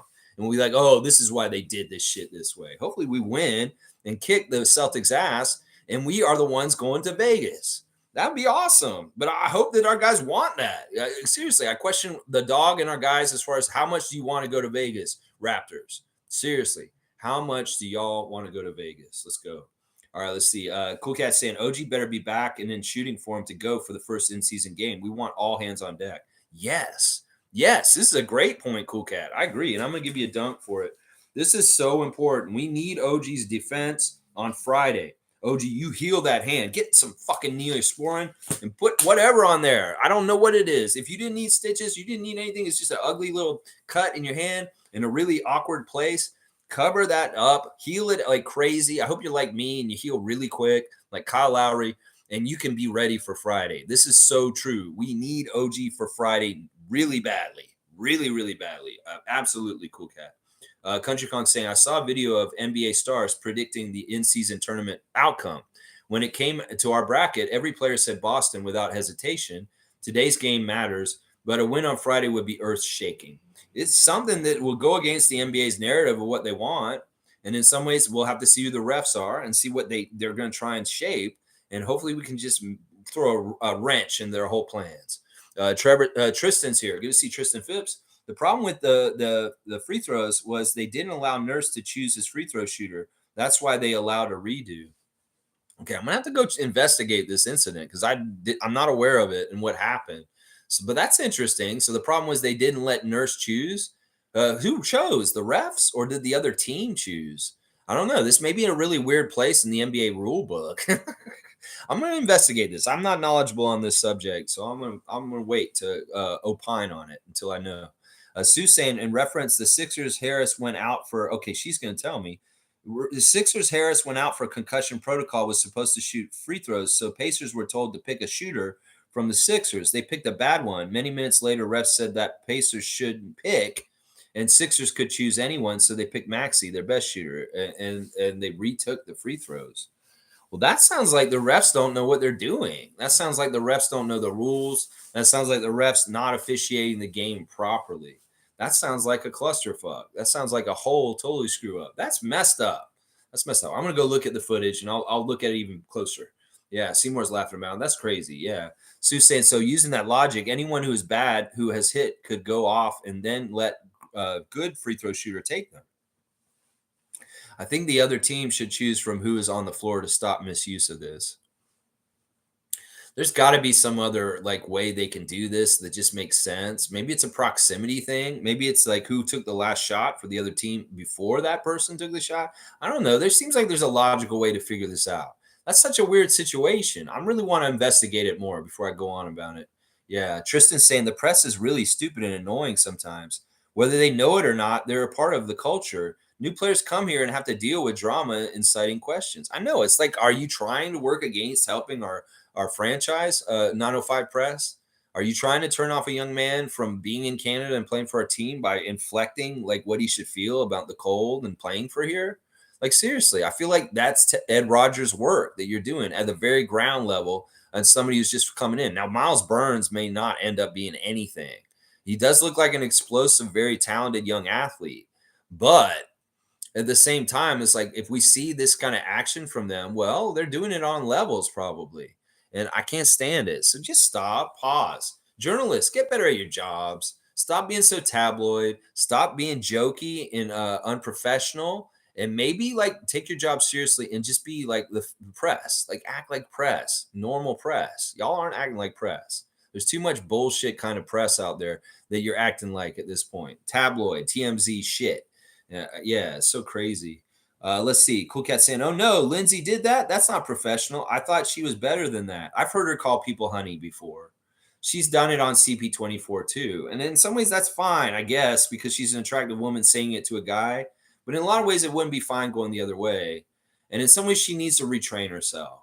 Yeah, she doesn't need to be. She's basically said this. Oh, honey, you have no idea what this cold is going to be like here in Canada. Is basically what she said to Miles Burns. And I'm like, why did you do that? Why'd you call him honey? First of all, that's no good. That's no good. G saying Toronto has the same weather as New York. These reporters are morons. Burns looked good too. Those reporters should be ashamed. Yeah, yeah, exactly. Quit pushing this narrative, you idiots. So he went and got a winter coat. He's ready for it. He says, "I'm from Houston. I don't care. I grew up in the tough streets," is what he said. "I grew up in a tough neighborhood, and I had to fend for myself. I have dog in me because I come from a place where we couldn't be soft." He's saying this kind of shit in his interview, and meanwhile, they're telling him you're too soft for the cold in Canada. You idiots! This man was playing in a neighborhood where people might get shot, and you're talking about he needs a better winter coat. You dumbasses, just stop, please. You can go watch that 905 interview clip. You'll see exactly what I'm talking about. You'll see exactly what I'm talking about. So stupid. And it's exactly right. All these northern cities, and some of them have worse weather. Minnesota has worse weather. Cleveland has worse weather. Chicago has worse weather. They all have worse weather than Toronto does on the download. They don't even tell them that. Let's see. Cowboys saying, "Good morning, Lex and the Rap Freaks. Welcome back to T Dot, Tom Duke. And let's get this W Buck burgers. Buck burgers. I like that. Let's get some Buck burgers. Later, y'all. Have a great day. Bam. Cowboy, I hope we run into you this week and we get to see you at some point. That'd be awesome." Most saying 3 stars of the game for her are Miles, JFL, and Marquise in a loss. JFL didn't play. Monique, you can't give a star to a man who did not get on the court. Javon Freeman Liberty did not play in that game yesterday. He's missed the last 2 games. Marquise was Yeah, Miles is okay. My 3 stars were Miles Burns, Morris. I don't even know his first name. Morris off the bench, and Makura Makur. They were the 3 stars for me. And I see you deleted Tristan, but I know you didn't mean to. Let's see what Tristan said. Darko said the same reporter who asked about Chris Boucher's chain is asking why Pascal didn't get it. That one reporter always asks, "Is it hard for you? How hard is it?" Etc. Yeah, that's annoying. There's a couple of annoying reporters that really are just stupid at this point. Like challenging him on who he gives the chain for. Like that's the mentality of these dumb people. They're like, "Why didn't Pascal get the chain?" Because the chain is for culture. The chain is for rewarding people, and it's not always going to be. Yeah, Siakam got 39 points, the most points by any Raptor this season. That's fantastic. And you know what? He's done that many times, and we've already given him the chain. And y'all are like, "Oh, he should just get the chain again." No, Darko wanted to reward Chris, and it's much more effective and good for our progress and positivity going forward, giving the chain to Chris. And Siakam has no problem with him giving the chain. It's just y'all losers out there that have a problem with it. And that one reporter, idiot. What does Siakam have to do to get the chain? What do you mean? He got the chain against Milwaukee. Are you not paying attention? See, that's the problem. Some of y'all reporters need to do more of your research and be more informed so you ask better questions. Really. Like one of them was going to ask, listen, this is how dumb our reporters are. And they caught themselves before. And I'm not going to say who it was because I know it was. They were going to ask Darko the other day when we played Dallas what it's like playing against Luka from his home country. Yeah. Yeah, that's what I'm saying. These people aren't doing their research. They just don't. They're just not doing the extra work to be good at their jobs, to be informed, to ask the right questions. That's the part of the problem. They need people like me down there, basically. They need Jake's takes, and they need me down there. Jake will do his research, and he'll ask the right questions at 13 years old. And I'll do my damn old head research too, and come down there with better questions than asking something like, "Oh."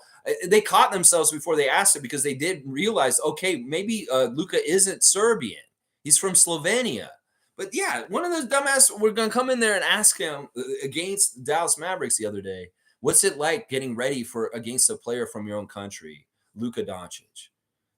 Stupid people, stupid press, very, very dumb press. That's what I'm saying. Yeah. All right, let's see. Seymour saying, what was the final score of the 905 game? It was 108 to 85. They were losing by 20 to 30 points the whole entire game. That's what it was. There you go. Tristan saying, let's go buck hunting. That's right. That's right. Let's go buck hunting. That's right.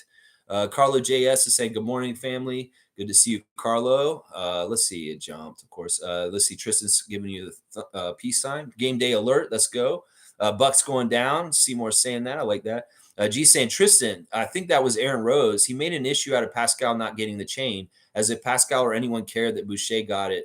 Laugh out loud. I feel like they're trying to start beef for no reason. I feel like that's what it is too. Like, it's so dumb. Like, I saw Aaron Rose on Dennis's YouTube clip yesterday. He's like in the hallway, and Dennis and his family are trying to leave, and his goofy ass is holding the door for them. He's just like smiling. He's like, I'm like, get the fuck away from Dennis's family, Aaron Ben Rose.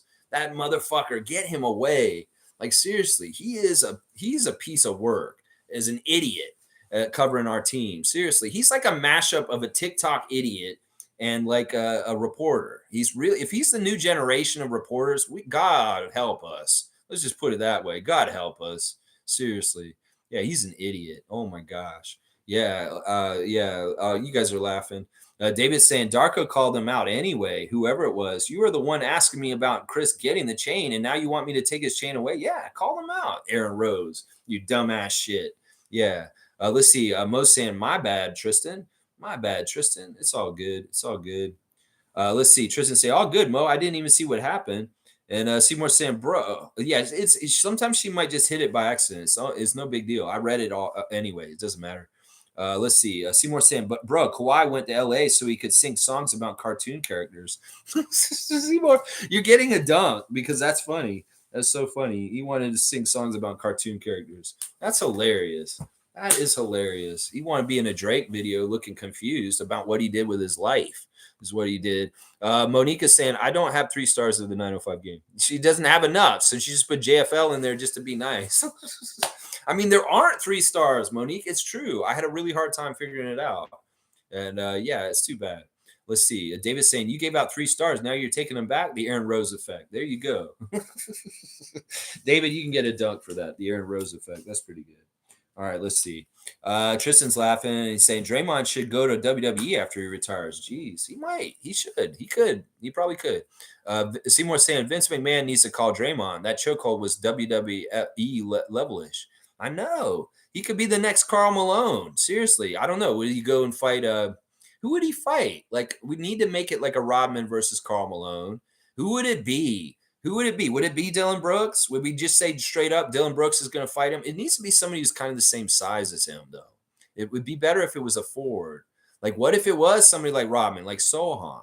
Like, what if Jeremy Sohan and Draymond Green got together with like 2 current wrestlers and they did the whole bash at the beach thing, like DDP and Karl Malone versus Hulk Hogan and Dennis Rodman? Who would Draymond have as his partner? And who would be his opposition? That's what I want to know. We'll book the match. Let me know, Raptor Freak family. Put it in the comments who you think Draymond's partner would be in the wrestling, and who would he be fighting from the NBA and their partner would be. I want to see these dream matches, y'all. This sounds fun. All right, let's see. Let's see. Country Kong saying Draymond is an absolute goon. I get nervous when he acts up around players I actually enjoy watching, like Donovan Mitchell. He's a fox in the henhouse in today's NBA. I wish he tried his stuff back in the 90s. It might be a whole lot different at that time. I mean, seriously, his career did not cross over with Charles Oakley. And I wish it had, honestly. I could say that. I wish his career had crossed over with Charles Oakley. Just a little bit, just a smidge. I wish he'd just gotten to see old head Bark Oakley just a little bit right at the beginning of his career. That'd be awesome. Wayne's saying at 10 games we're 500. Let's see how the next 10 games materialize. Nearly all of the super teams are awful and underperforming. Pacers are not surprising to me. Talent is there. There you go. There you go. Yeah, take each 10 games of the series and see how they go. 500 for the first start. Let's see how we go in the next stretch. 500, I'll take it, considering what we've gone through already. Isaac saying Nick Nurse honored the Six last night with his bench performance. So glad he hasn't changed. Yeah, he pulled one of those. He did. And I'm wondering what Sixer Spaces are saying about this. Listen, y'all need to listen to us. We're going to give you the telltale signs of how it will unravel. And this is the beginning of it.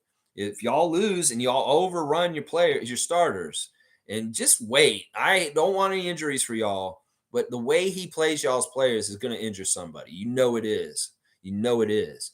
Monique saying, forgot JFL didn't play. Laugh out loud. I know. I forgot so much about that game. In fact, I just want to forget it. That's why I'm not going off on Eric Curry.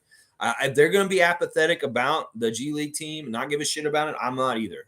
I'm just going to take the lead of the rest of the organization. Some ways, every season when it starts, I'm like, I want to get and see good G League stuff.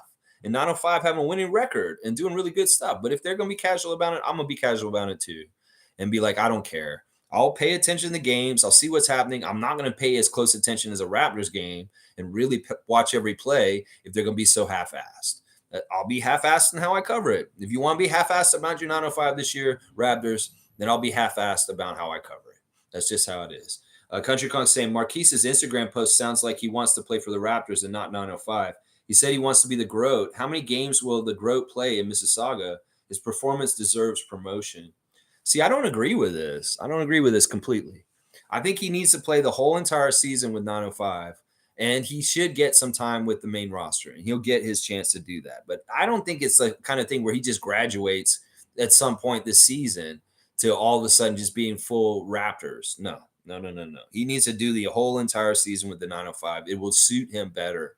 But he needs to get his chances on the main roster to try and discover what he can do on that level also. So, yeah, once again, we have very different kind of views about how to use the 905 in some ways, some of y'all and me. And it's fine. It's fine. In some ways, you guys look at it as a downgrade or something, places people just shouldn't be as a punishment. That's not what it is. That's not what it is to me. It's a very helpful tool that if I was a player in the league, I'd be very much wanting to just play as many minutes as possible. Doesn't matter which level. Like if I was Grady, I would be like, will y'all let me go play at Mississauga? Because I want to play as much as possible. That if I was him. But I guess they're not going to let him, which is in some ways, I think it's a mistake. I said this last year about how they didn't send some of our guys to 905. I feel like the same mistakes are happening again this year. And it makes me mad in some ways because I see a lot of potential around the development team in 905 that we used to garner great things from that we're not even building or trying to do at this point. It's really like a dead end, the 905 right now. It really is. Maybe some of the individual guys have promise, and that's what matters. But for the most part, that team sucks. And in some ways, it's not building the right winning kind of stuff like it did when Fred and those guys were on it right now. It isn't. It just isn't. It's like we're wasting our damn time with it. Oh, it's so annoying. Tristan saying, where are these guys Twitch? I can't find on Google, only Scotty's. Slim Duck is Slim Duck. Delano's on there too. Those are the two that I know for sure. Otherwise, I think that Terrence Ross is on there too. You could watch him. I think Gary does get on there sometimes, but he never twitches. He plays video games, but I don't think he's ever twitched. So Cool Cat saying, oh boy, the US media start their campaign to get Scotty to the US. Let's hope Scotty ignores it. Didn't work for Vince Carter, T-Mac. US media forgot they were laughing at Scotty.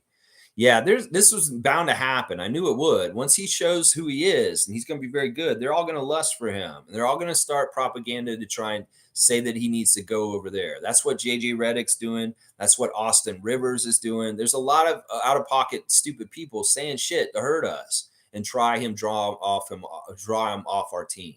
So yeah, get ready for this. And in some ways, we don't need to be fighting with each other in Raptors Nation. We need to be fighting against shit like that. This is something that Scotty lovers and people that love Pascal and just love the team in general can get behind together and band together. So realize this, Raptors fans.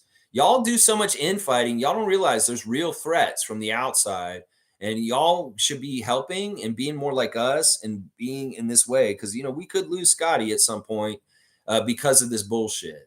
And if y'all are really good Raptors fans, you'll start being more positive and helping our situation be less toxic and allow for Scotty to feel really good about staying in Toronto for a long, long time and accepting Supermax contracts from us. Seriously, y'all can hurt us by being so stupid, Raptors Nation. Let's just put it that way. So get your acts together and stop being so toxic and start being more positive and supportive towards our team because we could lose our superstar, number 4, because of y'all's idiocy. partly. So yeah, I'm going to say that right now. Carlos saying, "Wow, didn't know that, but I see the term cagers all the time." Yeah, that's why they call them cagers because they were literally in the cage. This isn't like the 40s I'm talking about. This is like a long, long time ago. Coquette saying at Isaac Campbell, that is an excellent statement. Lex better give you a dunk on Nick Nurse's bench performance. All right, I'll give him a dunk after the fact.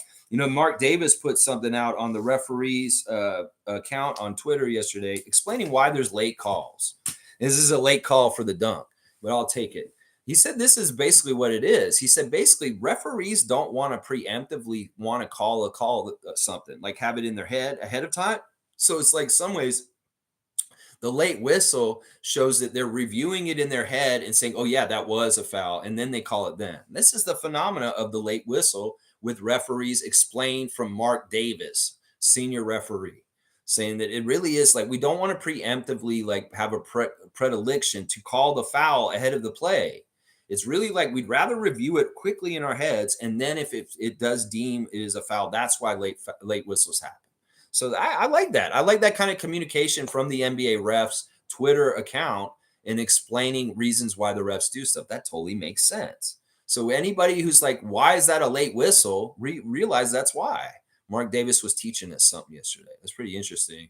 Let's see.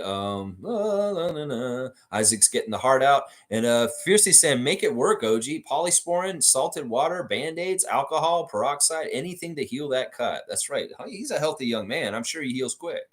I don't know how bad that cut is. So hopefully it'll be very quick and easy. And it doesn't affect his shot. That's the other thing we got to worry about because it is a right hand.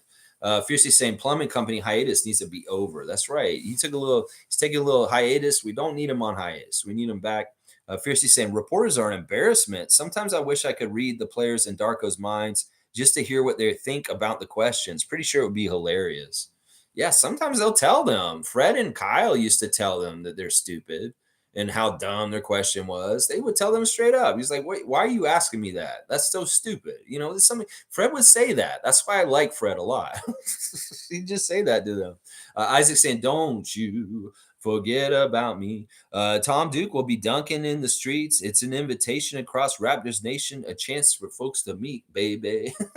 I think he's trying to do Simple Minds. I didn't sing it exactly right. I wish I did, Isaac. I'll sing that song for you tomorrow, though. I love that song. I do it really well, too. I love that song so much. Any Simple Minds, usually I'm going to be able to sing it pretty good. Fiercely Salsera saying wrestling Macho Man. All right, here we go. Wrestling the Macho Man, Isaiah Thomas of the Pistons, or Collins of the Spurs, players who are always starting. Okay. You're talking about who should be fighting who? Seymour saying Collins is in just to make his 6 fouls quota. No, he's a good shooter, and they've been using him down low too in post situations. He actually killed Pirtle a little bit in their little matchup when we played them. So I can't say that that's totally for sure. Maker looks like the 6 fouls guy at least right now. Let's see, hanging off people like a koala bear. Interesting. Paul B saying 32 people like it, watching. Give more likes. All right, thank you guys. Shaq Lindsay saying, okay, I'll speak positive. Shaq Lindsay, you're getting a dunk. He's come back in and saying he's going to speak positive after yesterday. I appreciate you, Shaq Lindsay. No, the constructive criticism and a little bit of negativity is fine.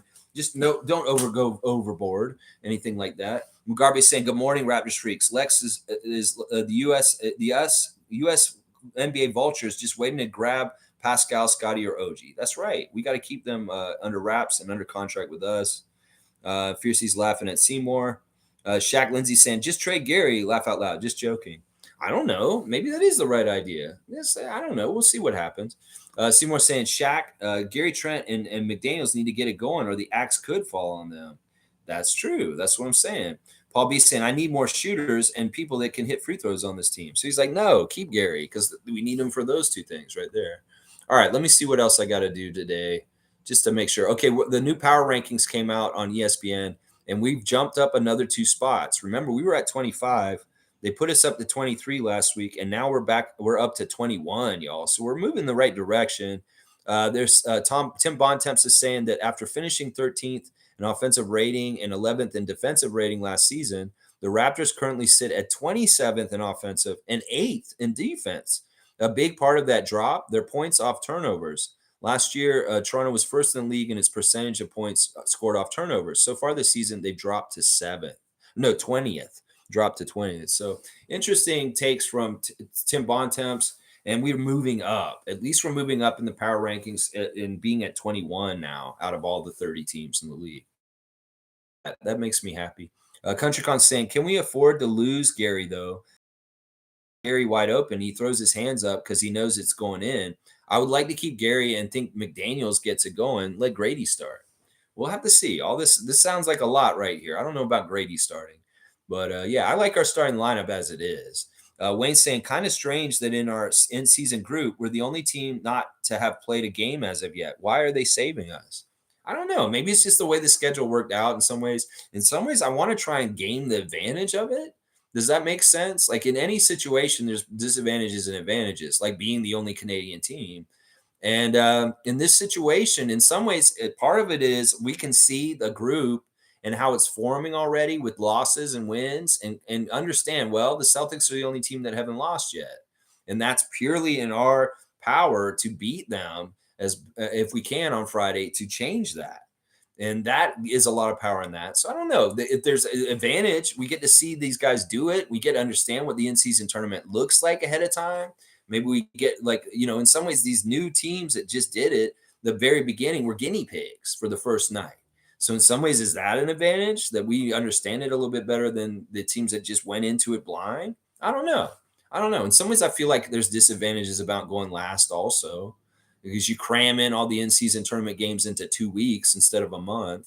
So, I mean, I'm trying to look at both sides, advantages and disadvantages to the situation with timing of our in-season tournament. David's saying Gary is not going anywhere. There's a reason he took his player option. He wants to be here, and Scotty wants him here too. Yeah, I'm totally with you. I'd like to keep him too. I'm open to possibilities for different things this year if we get better. Tristan saying, oh, by the way, maybe Malachi and Gary can work something off the bench. They played together in Tampa, obviously, and Malachi recorded his first double-double on a game where Gary scored 44.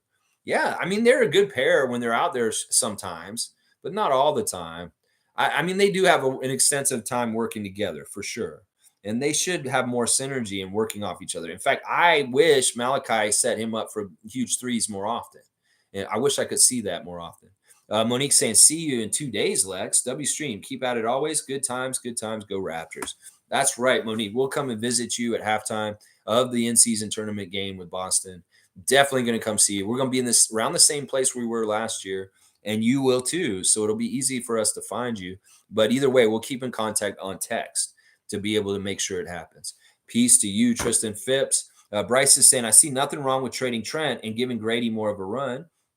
We'll have to see. We'll have to see how it works out. The part of it is working out who we want to invest the money in next summer. Some ways we can make those decisions during the season if we move somebody and they're not going to be a part of the extensions down the road. So we'll have to see. We'll have to see what happens. Shaq Lindsay saying, what's going on with Jaden Ivey? Jaden Ivey doesn't play defense. So Monty Williams won't play him. That's what I'm hearing out of Detroit. That's why he's not playing. He's not playing good enough defense. Monty Williams is very much a defense-oriented first coach. That's part of the reason why he had problems with Ayton. And apparently what we're hearing out of the Pistons camp is that Jaden Ivey is a sore spot of not playing the right defense, and Monty Williams is using him as an example. He's in his doghouse. So until he gives the right effort on defense and does the right things on defense, he's not going to get to play in Pistons land. Apparently, that's what I'm hearing. Shaq Lindsay, there you go. Bryce Lawson saying, I'd rather give an inconsistent rookie than Gary. Well, I don't know. We'll have to see. I mean, right now it is Grady's time because Gary's not available. But in some ways, we'll have to see. We'll have to see. CountryCon saying more of a run with the starters. Come on, y'all. Let's space the floor for our superstars, Scotty, Pascal, and OG. There you go. And Shaq Lindsay saying, can we make a trade for him or Emmanuel quickly? You want to get either Jaden Ivey or Emmanuel quickly?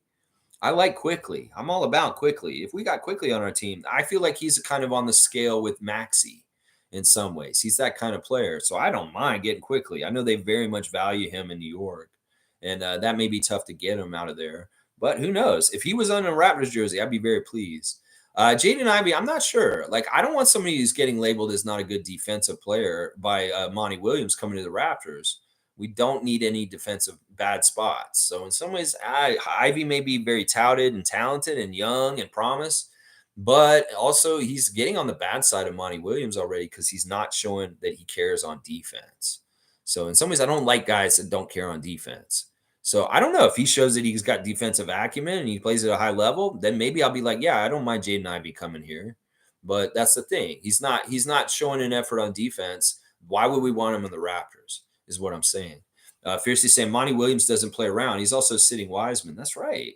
If he wants to make that Pistons team the team he wants it to be, he has to be a hard ass, and he's doing it the right way. I appreciate him for being that way. David's saying we're 10 games in the season. Gary has missed a few games. Y'all be tripping about trading that man. I don't even know why we're doing trade talk. We don't do trade talk. In some ways, I said I'd be open to any trade if it makes the team better. But in some ways, this isn't the trade talk hour. We know that. Bryce is saying he's been inconsistent his whole time in Toronto. That's not only totally true. Bryce is saying I feel Gary needs to go. Him and Malachi. Yeah, I don't know. You can feel that. That's fine. You go ahead. It's a free country. But Gary has not totally been inconsistent. The thing about Gary is he's a classic streak shooter, just like John Starks for the Knicks back in the day. I always use that example. They're going to either be hot or cold. And when he's really, really hot, he's really, really hot. And in some ways, that's awesome. That was one of the things I would want from Gary this year, is to show that he can be consistent night in and night out. And he has not shown that at all this year. In fact, he has barely had any good games so far this year. So in some ways, I mean, that's what I need from him to show that we need to invest in him for the future with a new contract. And if we're not seeing that consistency this year, well, there you go, Bryce. There you go. We'll have to see. David's saying, yep, the Nick Nurse era. Yeah, there you go. Okay. David's saying, thankfully, you ain't the GM of the team. See, he doesn't like your GMing, Bryce. David is a tough guy, and he has very strong opinions. In some ways, I'm with him on this. Country Kong saying, Grady is the future of our offense. You heard it here first. When Gary Trent got here, he was hitting game winners and dropping 40 before the nursery. Great stream, Lex. Have a good day, everyone. Thank you, Country Kong. I appreciate you, man. And David's saying, my man. My man. All right, let me see. Let me go through everything, make sure. All right, I'm going to just go ahead and do a recap, guys, since we're right at 2 hours almost. And I don't need to draw this out. All right, injury news for the Bucks right now as we speak. The injury news is Jay Crowder is out. He's had surgery yesterday. He's going to be out for 2 months. Chris Livingston, forward, is out because of his ankle for sure tonight. And Giannis is probable. He is on the injury list, listed day to day. It's his right calf injury management. So there is a chance that Giannis doesn't play. I feel like this is a ploy by Griffin and the Bucks to make us maybe feel like he might not play. Maybe they're trying to mess with Darko with the schemes and how they may do things. But we've also seen Giannis get scratched from Raptor games in recent years. So it could very well be he isn't playing. But I would, if I was the Raptors, I'd be preparing to be ready for Giannis. I would be, because it sounds like he probably will play. The Raptors on their side, Koloko is out. Ron Harper Jr. and Javon Freeman Liberty are both day-to-day for the Raptors and the 905. Gary and OG are both doubtful for today. I'm going to guess that neither one of those guys are going to play today either. And it is what it is. It's just what it is. And we have everybody else will be hopefully strong enough to still beat the Bucks. Our referees tonight are Gianmitas Petraeus is the crew chief, Sean Corbin, 30-year ref, and Robert Hussey, very young ref. This is not a bad ref crew. They all favor us statistically. There isn't a single ref that favors Milwaukee today, statistically, by the old ways. All right, let's do the main event marquee matchup. Ladies and gentlemen, welcome to the Scotiabank Arena in beautiful downtown Toronto, Ontario, Canada. Tonight, we have a Rosetta Stone contest of translation and Romance languages. Tonight, first, for the visiting Milwaukee Bucks, speaking Greek for the Greece, this is Giannis Antetokounmpo. And on the other side, speaking French as a French language from Cameroon, 6'8", Pascal Siakam. Which team will win the Rosetta Stone language challenge? Will it be Greek or French? That is right. It's a language challenge. They were going to speak their languages, and we're going to see which language is more romantic sounding. That's right, Siakam. Come out there and charm everybody in the crowd with some romantic French, as Giannis tries to say romantic Greek. We'll have to find out which romance language is the most romantic. There you go. There's your marquee main event matchup. It's about language, y'all. Fiercely saying, W stream, let's enjoy the game later, fams. That's right. Let's get hyped, y'all. Keys to victory. Keys to the victory: out hustle, outplay them, play together defense, get the rebounds, stop second chance shots, make your free pointers, do better at the free throw line as always, and just play smart, intelligent basketball, making winning decisions, not having a lot of lapses of judgment or clouding, like, oh, I'm not thinking, and then you make a mistake. No knuckleheaded turnovers. Play clean, good, ethical basketball that's smart, and you guys do right things and fundamental things, and y'all will win tonight. And just try and limit their important people like Lillard and Giannis if he plays. And yeah, you can't let Middleton or Lopez start going crazy or doing anything either. So yeah, just do as best you can. Do some of the stuff you did against them 2 weeks ago, and hopefully it'll add up to another victory over the Bucks tonight. There you go. Keys to a victory. There you go. Let's go, Raptors. Tom Duke's ready. Fiercey saying W stream. Let's go. Seymour saying at Shaq and at Fiercey. Pistons benching Ivy because he's not playing team ball. Too much ISO and Monty ain't having it. Wiseman is good, but he is a third on the list on fives for them. Duran and Bagley is what they want. There you go. Let's fucking go, David. I'll see you later tonight also. And Shaq Lindsay saying it's not the trade talk that's the problem. It's the contract. It's more easier to replace a shooter than all defensive player like OG, Scotty, or Pascal. I agree with this. We'll just have to see how it all shakes out, Shaq Lindsay. All right, y'all. Thanks for watching me today. Please like, comment, subscribe, and share. And join the channel as a member if you feel like it too. Play It Again, Sue. Check out her music reaction channel. It's fantastic stuff. Such good stuff. And yeah, let's see. Wayne saying we need a cohesive overall comeback game from Precious. You just want to see him play at a higher level, less mistakes. Well, hopefully that's what we see. That's what we see. I want to see him aggressive, going to the rim.